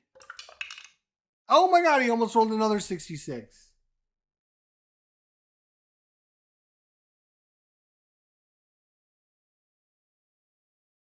Absolutely amazing. He is going from -1, bogey to even, birdie. So he had actually a good hole, -1, then a par. Then he's gone bogey on the 14th for an go to even, triple bogey on the 15th, bogey on the 16th, bogey on the 17th, and I'm not even doing anything bad for him. I mean, that was you can risk reward, or you can just take the safe play. This is the safe play, unless you rolled a 66. Oh my God. Oof. Who would have thunk it? I've golfed, and I've been exactly where Duval has been. It hurts, and it hurts to watch. Says Gandalf, 1970. Yes, sir. Last hole, my friends, and it's Marco Mira first. Marco Mira, they're giving him a big hand. They're giving him a huge hand. What a comeback by O'Meara. It's a 5, so it's coming off of the card. It is a 55. That's a rough and one.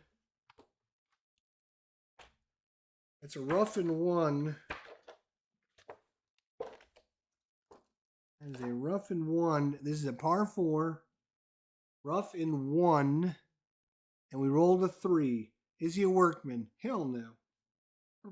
Otherwise, digs it out of the rough with a solid iron to the outer fringe of the green. It's an easy second putt for par. Easy putt for par. So anything but a double 6, and it's a par. Anything but a double 6, and it's in. It's in. And let's see.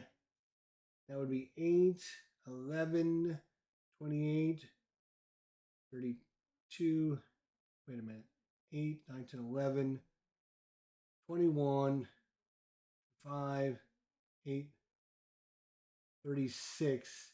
So he was 30. All right, we'll get to him in a we'll do final scoring here in just a sec. All right, so it's Duval's last shot here to at least go out on a bank. It's a 2, so it's on the card. It is a 22. Green, tree and one. Tree and one again.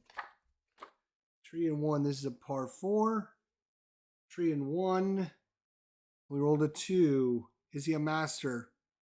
No, he is not a master. Blasted out of the sand to onto the green. He misses the long birdie putt, but sets up an easy second putt for par.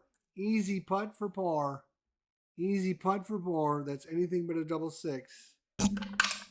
And that's it. It's in. Let's get to our final scores here. Mark O'Meara out in, or he went in, let's see, this would be 36. He was, what, 4 shots better than that? He's out in 32. And total of 70? 60, yeah. Total of 70. David Duval was 6 shots over, so he shot a 42. And that would be what, an 80?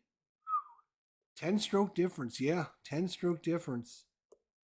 Wow, that was brutal. You guys are never going to see that one again. Never going to see that again. 10 stroke difference in one. I mean, they were tied after 10 holes, and now at the end, it's 10 stroke difference. Oh my God. 69 total? 32, 38. I don't know how you add, but that doesn't add up to 69 for me.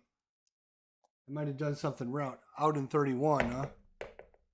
Out in 31? No. 1 to -5, 4 strokes. 4 strokes from 36 is 32.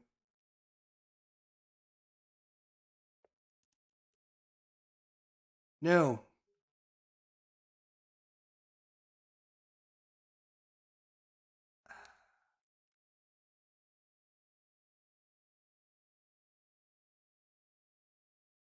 69? All right. I'll go with that. 69. It doesn't really matter. This is more of a learning practice game, anyways. Just to see, boy, we messed up. So if you just joined us, we played like 5 holes, and then we had double bogey, par, double bogey, double bogey. I said something's wrong. Something is wrong. So we checked the rule book, and I was doing some things wrong because I'm like, there's no way he had 3 double bogeys in 4 holes. No way. I don't care how bad you roll. You can't have that nonsense. But yeah, I wanted to just throw a couple golfers out here just to see what kind of trouble we were going to get into, right? What kind of results we'd come up with, or results we couldn't figure out, or what we were supposed to do. I mean, I read a little bit of the rule book. I watched some videos and stuff, but the game's not that complex. So I figured, we'll give it a whirl and see. And yeah, just like I thought, wasn't too bad at all. And hopefully you guys enjoyed it. So yeah, it was insane. Very cool game, says Tim. Trouble. Duval got into a lot of trouble. Great game though. Yeah, I mean, there's a few other things that we didn't cover with when you're risking it, and I mean that's pretty much the game. We covered most everything. Attacking the green is what they call it. We played it safe every time instead of going for the green. But I think that was probably the smart move, because and then a couple house rules. I know Earl from Tabletop Sports. He's got a few house rules that he uses, like when you lag putt, you roll 2 dice, and if you roll 1-1, then you actually make the lag putt. And yeah, I thought that was pretty good. And I think you get a lot more going on when you do the tournament, but I didn't want to set up a tournament and do all that. Because I figured we'd have problems. So we restarted after those 5 holes, and we played much better. Much better. We got the results much better. Ow. We did much better the second time around. I was a little iffy there for a while. Seems to be a very hard game. Now, it just could be because this course is extremely hard. But we didn't have that many times where it asks us, is this a daunting course? We had a lot of bad rolls, which, you're going to have. Did I get anything else? Yes, I got, I did, Dwayne, I did an unboxing just for you. I did an unboxing just for you because I showed you in my unboxing your link and your number still don't work. It doesn't work for me. I'm looking for those little sleeves. I recorded it when I did my episode earlier, so go watch that if you don't mind. If you got a chance tonight or tomorrow or whenever you get a chance. I clicked the link you sent me and it goes to clear whatever. And then I put that number in and hit search and it says, cannot find that number. So if you get a chance, maybe you can figure out what I'm doing wrong, or if you can just do it and then copy that link and email me that link. So all I have to do is click on the link when you send it to me, but I don't know what I'm doing wrong. I don't know what I'm doing wrong. But I got History Maker Golf. I got a Course Pack 1, Course Pack 2, 1990s golfers, and the greatest golfers of all time. I got Hockey Blast with the 2021-22 season. And I got Red, White, and Blue Racing with the 1999 season file. So I was going to actually do the racing tonight, but I wanted to try out the History Maker Golf. So I like the golf. I think the racing is going to be a lot like setting. And that's the reason I didn't want to do it, because it's a lot like setting up a golf tournament. You're going to go through all this other things just to get to the point where you're going to play the game. In the golf, at least I said, you know what, I can just take two golfers and put them out there. I can't just take two race cars and put them out there. It doesn't work. Um, but the History Maker golf looks. I've always thought it was pretty good. I watched a lot of people play it. I just haven't got around to getting it. But the other sports, I'm not. Hockey Blast, Soccer Blast. Um, the racing looks really good, but it's one of those.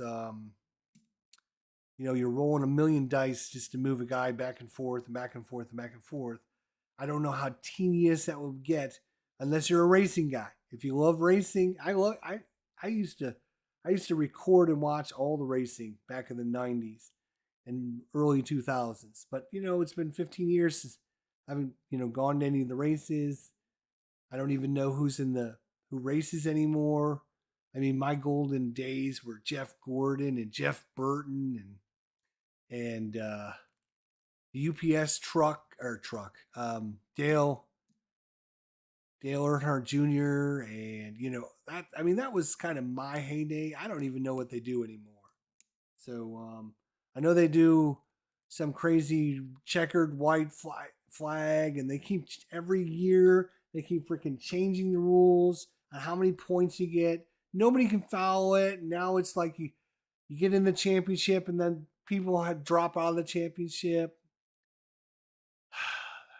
I mean, I don't know if they're doing it for TV ratings to make it more interesting for people to watch. I don't know, but it just seems like it's way too much work to follow for me, right? I have no idea. So, but my daughter's boyfriend is a huge NASCAR guy. So maybe I'll watch more NASCAR now. It is tedious, right? That's what I wasn't afraid. I was afraid I'd get it and it'd just be like roll, move a guy, roll, move a guy, roll, move a guy. There's no chart lookup, which is nice. Unlike History Maker, right? This is like roll. This is like Chart City. It's like APA. Every roll, you're looking up something on the charts. And if you don't like looking up charts, this ain't the game for you. That's for sure. Yeah, I watched the Formula One. I like the Grand Prix stuff. In fact, if you remember, I just did Grand Prix just a couple days ago. I literally ordered three different sets. The reason it hasn't come back to the channel is because I ordered three different sets of race cars, so I could use race cars instead of counters on the map. And the race cars I got were bigger, and biggest. They're all huge. They're huge. I wanted just little tiny race cars. I can't find any little tiny Formula One cars. Like an inch. They got to be like an inch. Just tiny. And I don't think they make them because they're afraid little kids put them in their mouth and then get choked, or whatever. I don't know. It's just hard to find. Little tiny. If anyone knows, I'm looking for like 1 inch. 1 inch. I'll show you guys.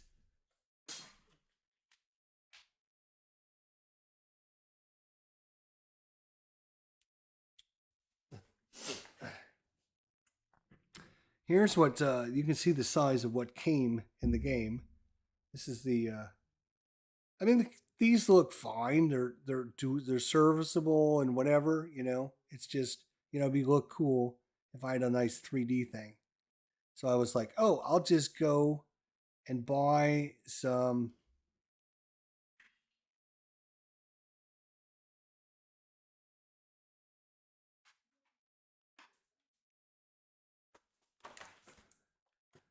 I actually had these shipped in from China.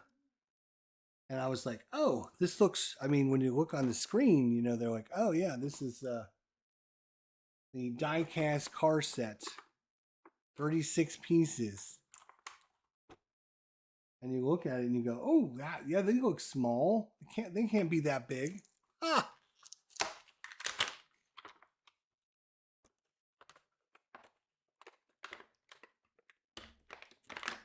And they're pretty cool, actually. Because, I mean, they're, you know, they're plastic and little metal things. And I think at least, you know, and they got little, yeah, designs and stuff on them. And they look great, but look at the size difference. It's like, no, I can't use that. It's way too big. And that's just the smallest of the three I bought. This is the smallest one that I bought. It's crazy. So I need like little tiny inch ones, like Matchbox ones or something. I don't know.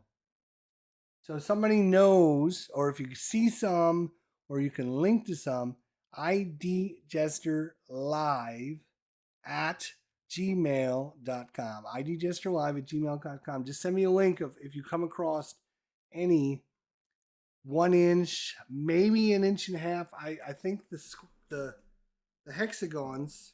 Let's see. I think I have a measuring tape in here somewhere. If I can find it, that'd be awesome. Yes, I got it. So let me measure the actual space and see how much space we have on the board.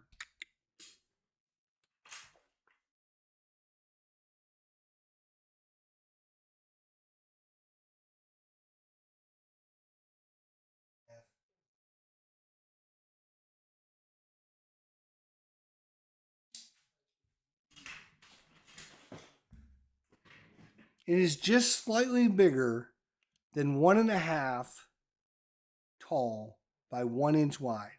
New spaces on the Grand Prix board. If you're not sure what I'm talking about, you can go to GMT. GMT. Let's go to GMT. I'll show you guys what I'm talking about. I'm sure it'll show. Maybe it'll show me the board. Let's see.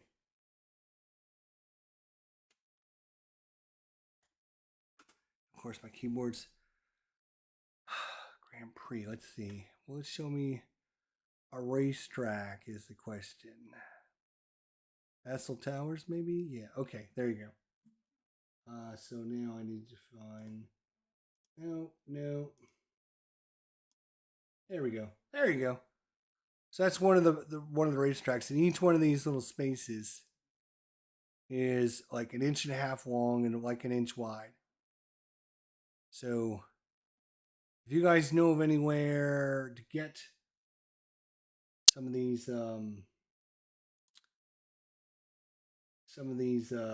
like a small, you know, anything that looks Formula One-ish. I didn't even take the NASCAR ones because I got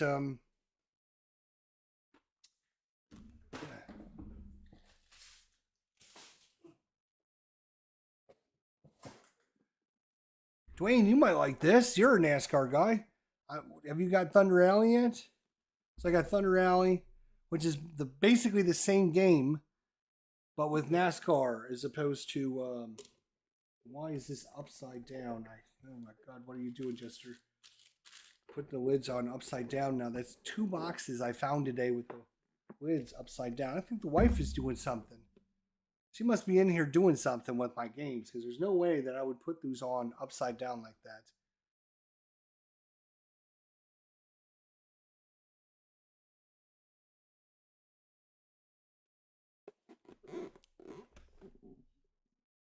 Oh, wait.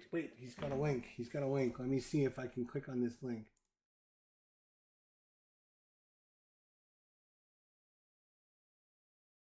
Well, that link seems to work. Let's see if that works. Is this what I'm clear? Crystal clear bags with no flaps, 1.5 inches by 2 1/8, 100 pack. Is that what I'm supposed to be ordering? Is this what I'm ordering? There we go. I bet you.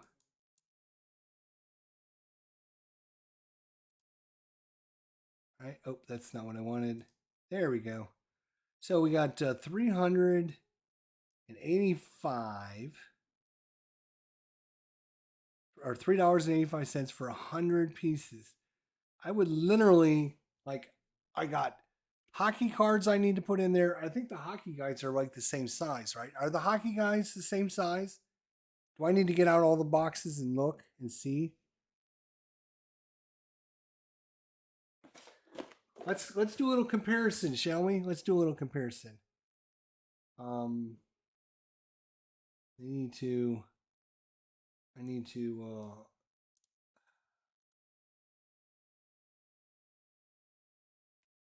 Let's get a. I'm gonna look at the size. What did I do with the hockey ones, huh?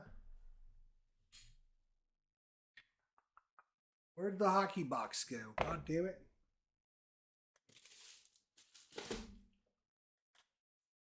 Oh, here it is. Let's look and see if the hockey guys are about the same size. I think the NASCAR guys are going to be the same size. But let's just double check. And did I close the chat? I think I did close the chat, didn't I?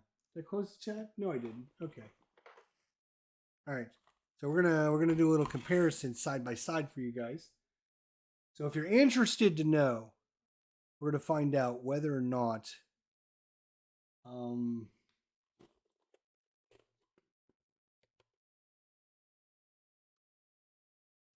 I can see that the ones we were just playing, the golf ones, are bigger. I can see that right off the bat, but I think the other ones are the same size. I want to just double check. I just want to double check because, all right, let's do a comparison. Yeah, they're the same size. All right, so let me show you guys. Let me make sure I'm on the right camera because here we are. All right. So we got, so there's the NASCAR and the hockey are the same size. Hockey and the NASCAR are the same size, but if you're looking for your golf, the golf is way different. You can see how big the golf is. So the golf, if you want to put the golf in sleeves, we're definitely talking about different sleeves. Way, way bigger in size. The golf are huge compared to these. Now these are 2 inches tall. Okay, they're like an inch, 2 inches by an inch. They're probably 2 inches tall by an inch wide. Is that? So, okay. So now we know. Put this away. Okay. That's good. That's good. Okay, that's good. All right. So that was nope. Put the NASCAR back in the NASCAR box. Jeez, dude, what are you doing? So, anyways, yeah, I've got the NASCAR back in the NASCAR box. There we go. We got golf going back, hopefully in the golf box.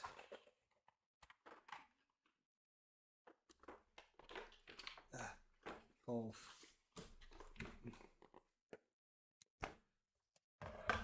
All right, hang on. If you're typing, hang on.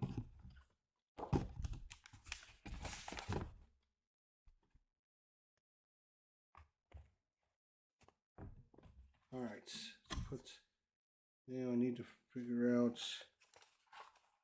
There is some like player cards that they have for like clubs down, inside knowledge, caddy tips, clubs up. I think they're like special abilities you can use once during a round or something to maybe for your golfers. Let's see, these are 2,000 stars. KJ Choi, boy, look at that. He's up on top. KJ Choi, one of my favorites. I always liked him. I don't know why.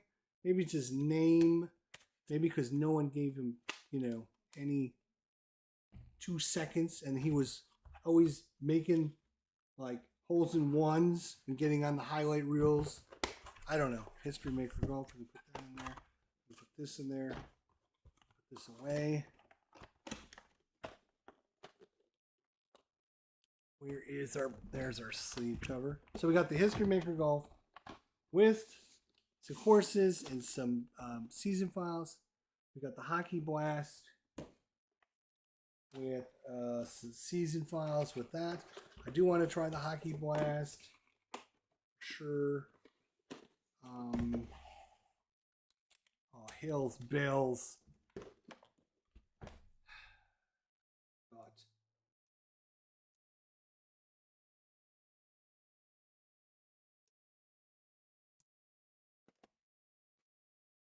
Oh, you got one for golf.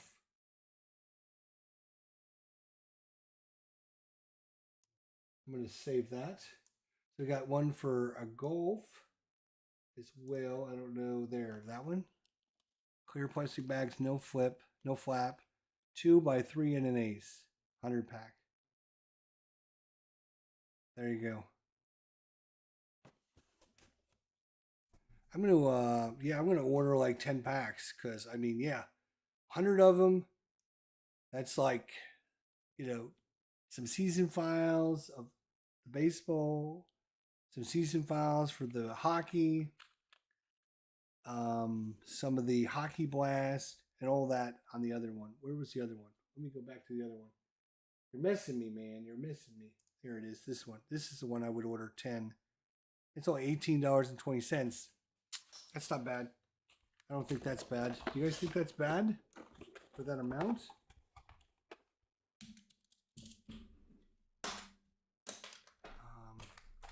Put that away. There we go. And any of you else out there play any of the other play.com games other than the Red, White, Blue Racing, the History Maker Golf, or the Hockey Blast, or Second Season Football? I own all those. So if you want to recommend any other games to me, let me know, and maybe we'll try them out. Who knows? Maybe. Look at that. This literally, I did not realize when I ordered it, came from China. Like China. Like China across the sea. And I was getting like these text messages that my custom order, my customs, not my custom, my customs order is at the customs office. And I'm like, what did I order that's going through customs? So then I looked it up, and sure enough, it's like this die-cast collection series thing. Oh yeah, there it says made in China right there. But whoever I ordered it through was like, it was only like $8-9. I'm like, for 36 cars, they're not going to be very big. They're probably going to be pretty cheap or plastic, whatever. But now I'll have Formula One cars. I'll have some NASCARs. I'll have some GT cars or whatever. I said, yeah, that looks great. But who would have thought they were freaking so big? I don't know what size these are. It says literally nowhere like part size or this to this. Nothing. This is it. This is all you see. This is the back of the box. And then this is the front of the box. This is it. It doesn't say like 1-inch models, 2-inch models. Nothing. 36 pieces. Die-cast collection series. I figured some of these cars look like the old NASCAR 1970s cars. I figured, that would be kind of cool. Yeah, I'll get a couple sets of these. Whatever. For $10 a piece, I figured All right, if I'm going to order one, I might as well order four. Who cares? Um, let's see what we got here. 100 would be 22.40. You can order more and they get cheaper. Yep, yep. So thanks for those links. I don't know what happened earlier. I did an anniversary and told everyone because of you, Tony and Ruff, I will be getting into war games and putting them on my channel. There you go, buddy. I mean, just a little bit of crossover. Try out different things. Play some sports. Play some regular board games. Play some war games. It doesn't have to be a thing. If you enjoy it, do it. And I saw earlier you joined up Tack Up Facebook group. So if you are going to get into the challenge, 10 war games in 2023, now's your chance to do it. You can't, if you're going to do it, now's the week to do it because next week it'll be too late. You won't get it. You won't be participating. Did you get accepted? I don't see any invitation in my admin box, so maybe Tony already accepted you. I don't know.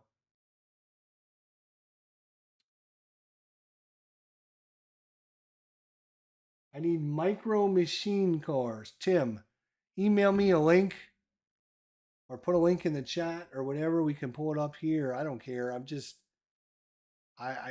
Micro, what are they called? Micro machine cars. Maybe we can do a search. Let's do a search.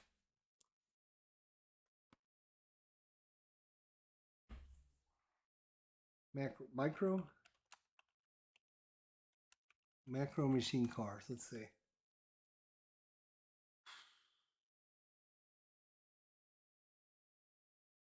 Well, you got all year to do 10. You got all year to do 10. So if you're going to buy 10 war games in 2023,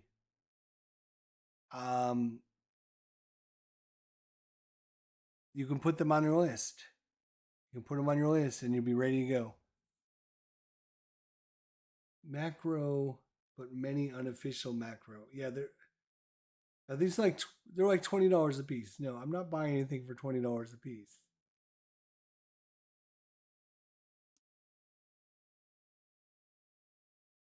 Even $10 a piece. No, I can't. No. I mean, here's the thing. If you're doing it for the Grand Prix game, right? If you're doing it for Grand Prix, you race with 22 cars every time. So if it costs me $10 a race car, that's going to cost me $220, which is like 8 times the cost of the game. I'm not spending $800 or $220 on little plastic or even metal cars to fit in there. So they got to be like cheap. That's why I went with these. They got to be cheap, like 20 for $10 or something. 20 for or 36 for $10. Because I'm not going to spend $150 on little miniatures for a game that cost me like $60. Plus, if you do it for the NASCAR and the Grand Prix, that's like $480. That's way too much on little plastic cars or even metal cars.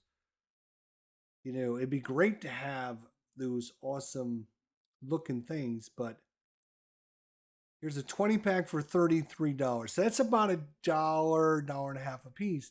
Problem is, there's like monster trucks, there's cop cars, there's fire engines. So that maybe not works. Micro Machines World Pack. Here's 8 vehicles for $15. So they're $2 a piece. See, and you need 22 of them. That's like $44 minimum. I mean, maybe if it was a 10 pack or an 8 pack of just Formula One cars or Grand Prix cars, but when they mix and match them and you only get like, say, 2 Grand Prix cars and you get 5 regular cars and you get a police car and a fire engine and this, that, So I only get two for $33. That's even a worse deal, right?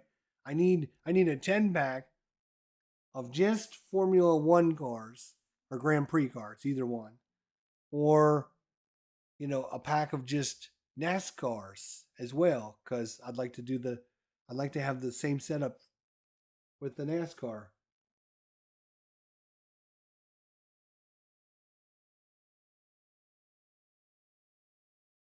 Oh, the link you put up was for Formula cars. I didn't see a link. Where's the link? It didn't come through. Oh, I dropped my mouse. Ooh, let's see. I don't see a link.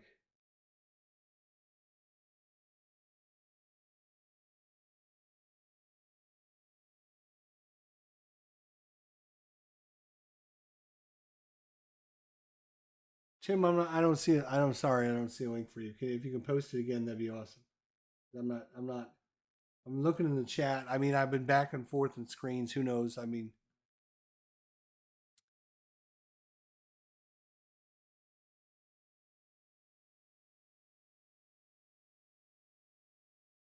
yeah, it's all yeah.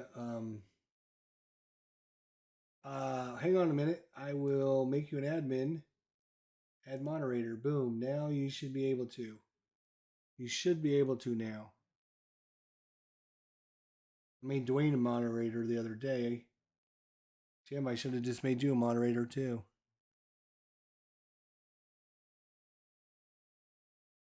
Here's a 50 piece. Oh, here we go. Here we go. Here we go. Now I got a link.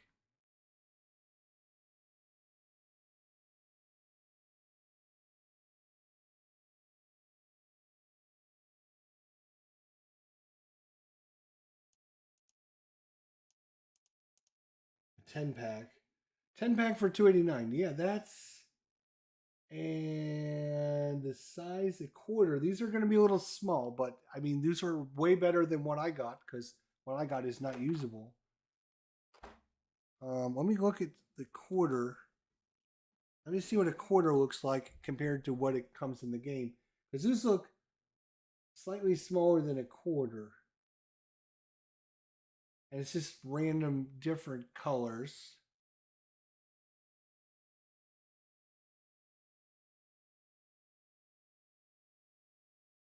Hmm.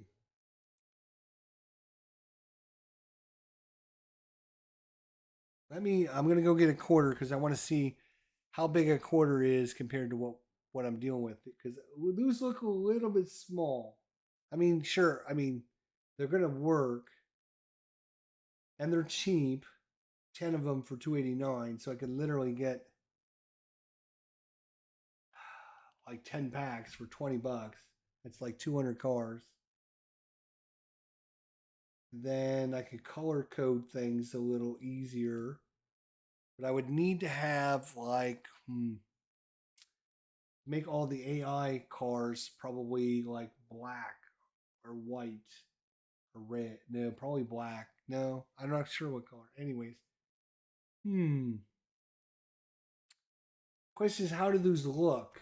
I mean, are they going to really add much to the game? I don't mind these miniature, right? It's rounded miniature. It looks good. There's nothing wrong with the miniature. How much does that add to the game? Because it just doesn't look like. Let's see. I mean, it looks good. It's just they look kind of small compared to what I have, and they're very plain. They don't have any numbers on them or anything like that. I'd have to paint numbers on them. I'd have to. I mean, that's a lot of work, and we can't really tell. I think these are just plastic. They don't have any like actual wheels or anything. So when I slide them along the board, are they going to scrape up the board? I know, like, dude, don't be picky, man. Right? I know, but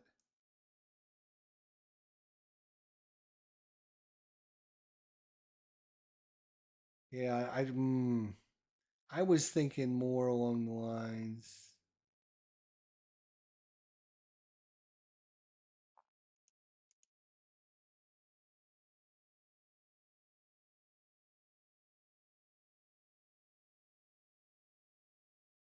Um, see if I can share this here. Unfortunately, it's like 8 for 14 bucks, and you only get a couple, but you got you got a couple varieties, I guess. You could use the, but, what are you going to do with, that's not the best either, I guess. Um,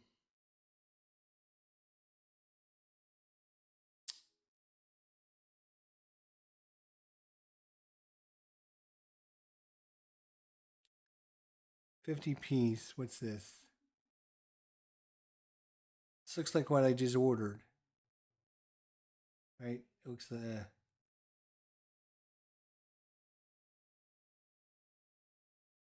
2.2 inches. Yeah, that's way too big. Way too big.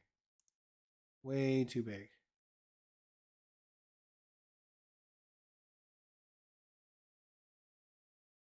I don't know. Let's see.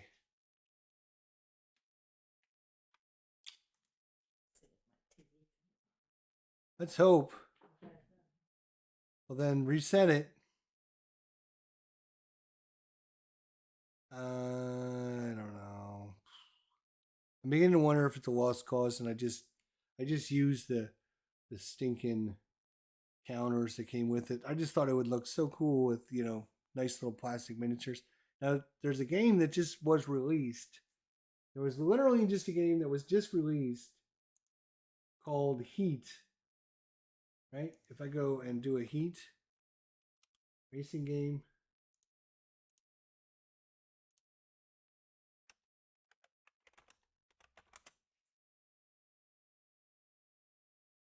we go to Board Game Geek. Is it called Heat? I think it's called Heat. Yeah, Pedal to the Metal. It comes, right? Let's share this with you guys. Let's see. Yeah, we're on the right page. All right. So it actually comes with little miniatures that fit in their little game. Great. And are the same exact size I need. And you say to myself, you just say, Jester, well, why don't you just buy that game and then you have them, right? Which I have thought about doing.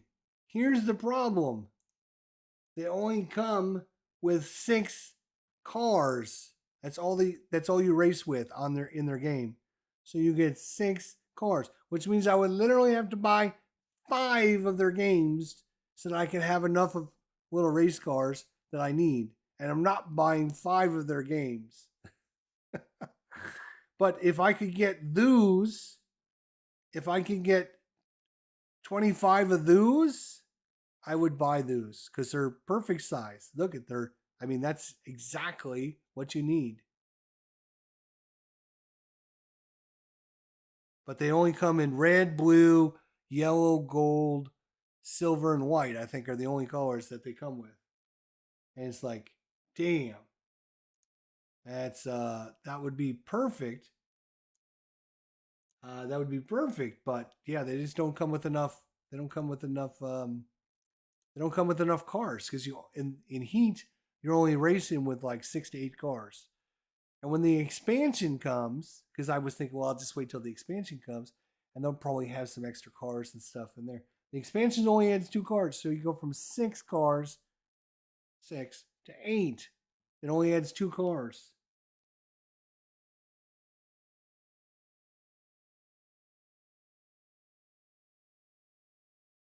About the length of a quarter. Yeah, yeah, yeah, for sure. I mean, those are good in one aspect of that they're cheap, right? They're a little small, so they're going to fit, but I think they're going to be too small. Um, and also the fact that they're, you know,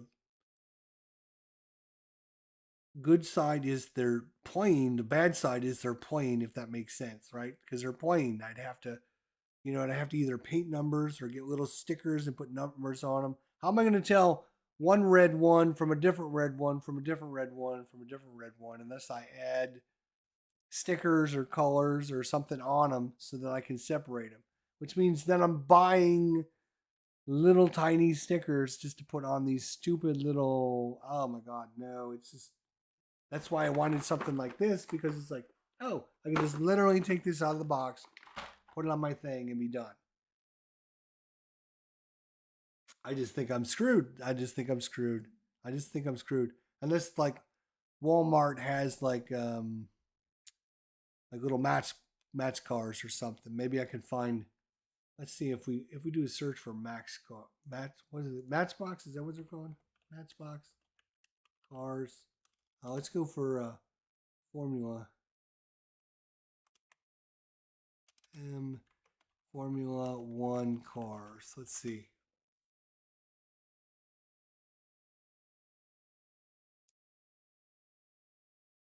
Matchbox Formula One cars. Here we go. Let's see what we have. Matchbox diecast Formula One cars.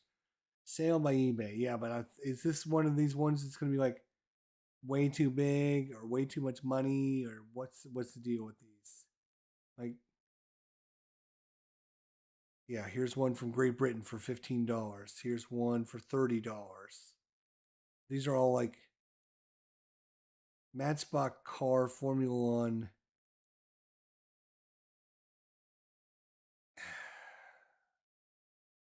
Why can't anything ever be easy, right? I would bet they're too big. They might be. Looks like we got 1990 Matchbox AJ Foyt, four-time winner, Indianapolis 500, which looks great, right? It looks great, and it'd be perfect, right? But it's like $10 plus shipping, just for, $6 for shipping, just like $16 for one car.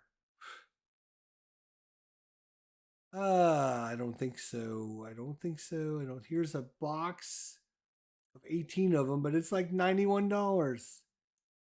Yeah, I think I'm just screwed. That's fine. I will just. I'm not going to waste any more time on it. It's not worth my time. It's really not. It's really not worth my time.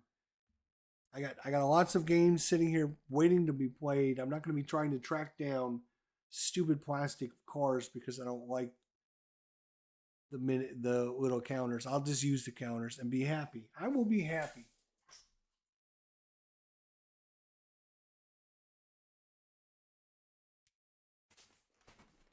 Okay, I won't be happy, but I'm not going to deal. I'm not going to deal with trying to. I've ordered some stuff. I ordered 3 different boxes. I tried different things. None of it came out. I'm now going to take this stuff to work and see if I can give it away to the ladies at work so they can give it to their children.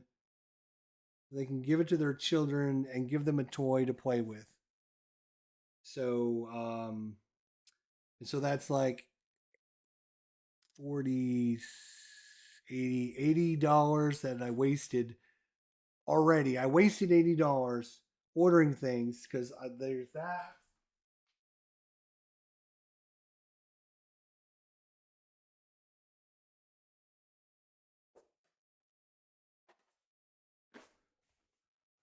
There's these guys here that I ordered.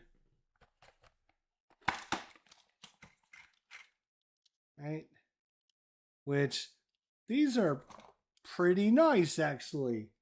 Right? And I was thinking, I don't care if they look like I could use these.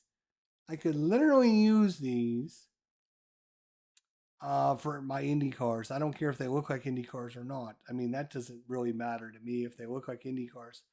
But they're just too big. They're just slightly too big. They're like 2 inches by an inch and a quarter. Or I don't know, whatever they are. They're just.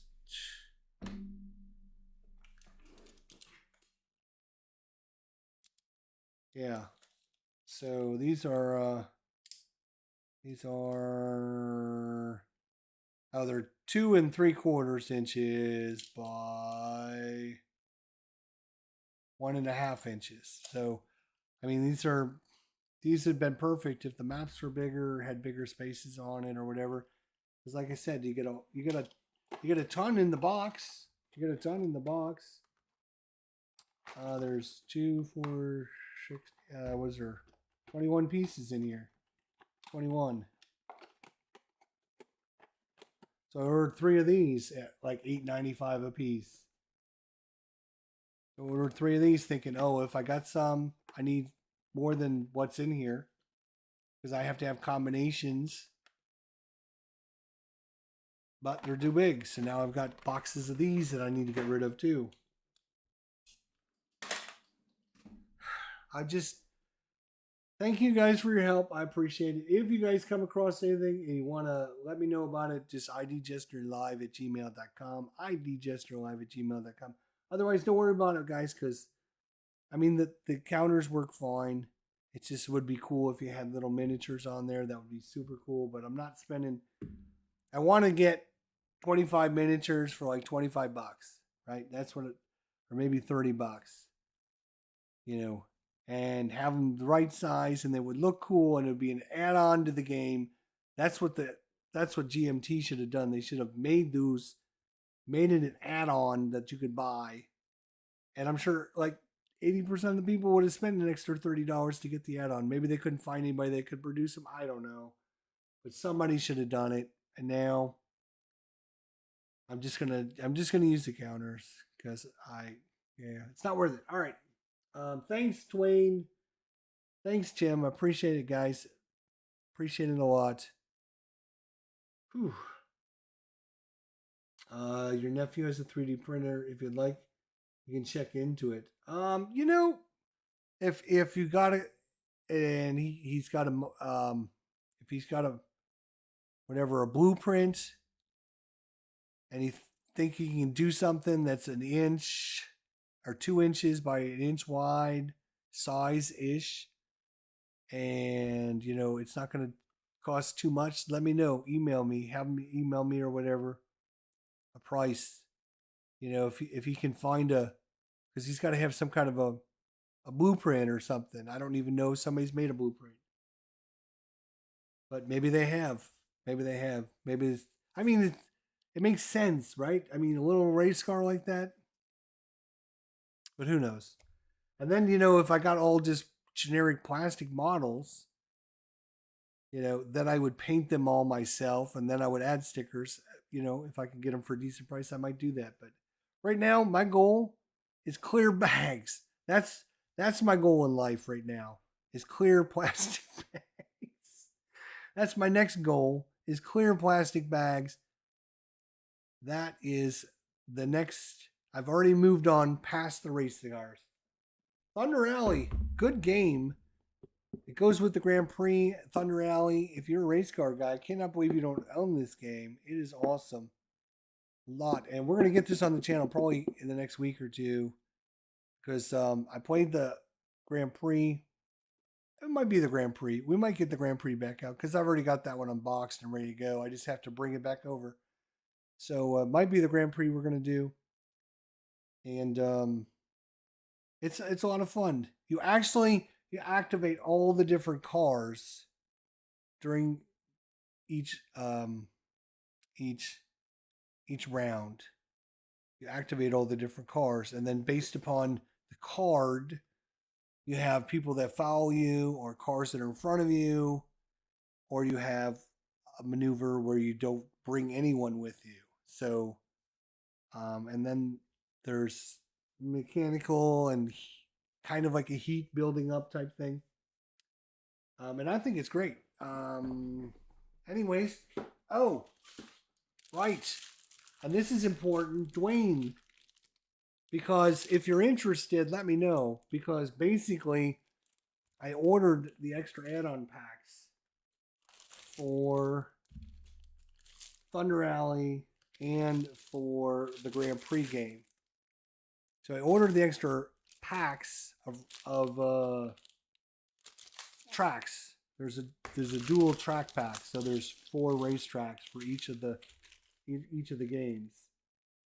And I didn't realize that these came in the box. I thought these were add-on races, but no, they're the same as the ones that come in the box. So if you want Grand Prix or Thunder Alley,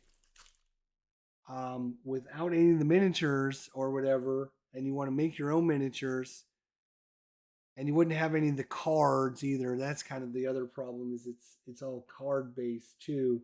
because you have to play a card that tells you how far you move. So you need to you'd have to make cards yourself, and you have to make a little bit of counters. But I mean, having the tracks is the expensive part.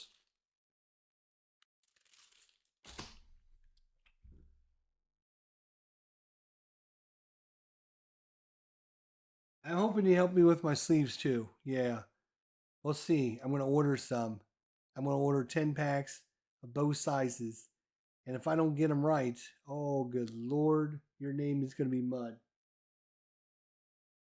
Charts would be yeah. You're gonna need the charts. You're gonna need the cards. You're gonna need the counters because I mean, all you get is tracks. That's all you get. They're mounted, right, which are awesome, but you need to have all the other things to play the game. Uh,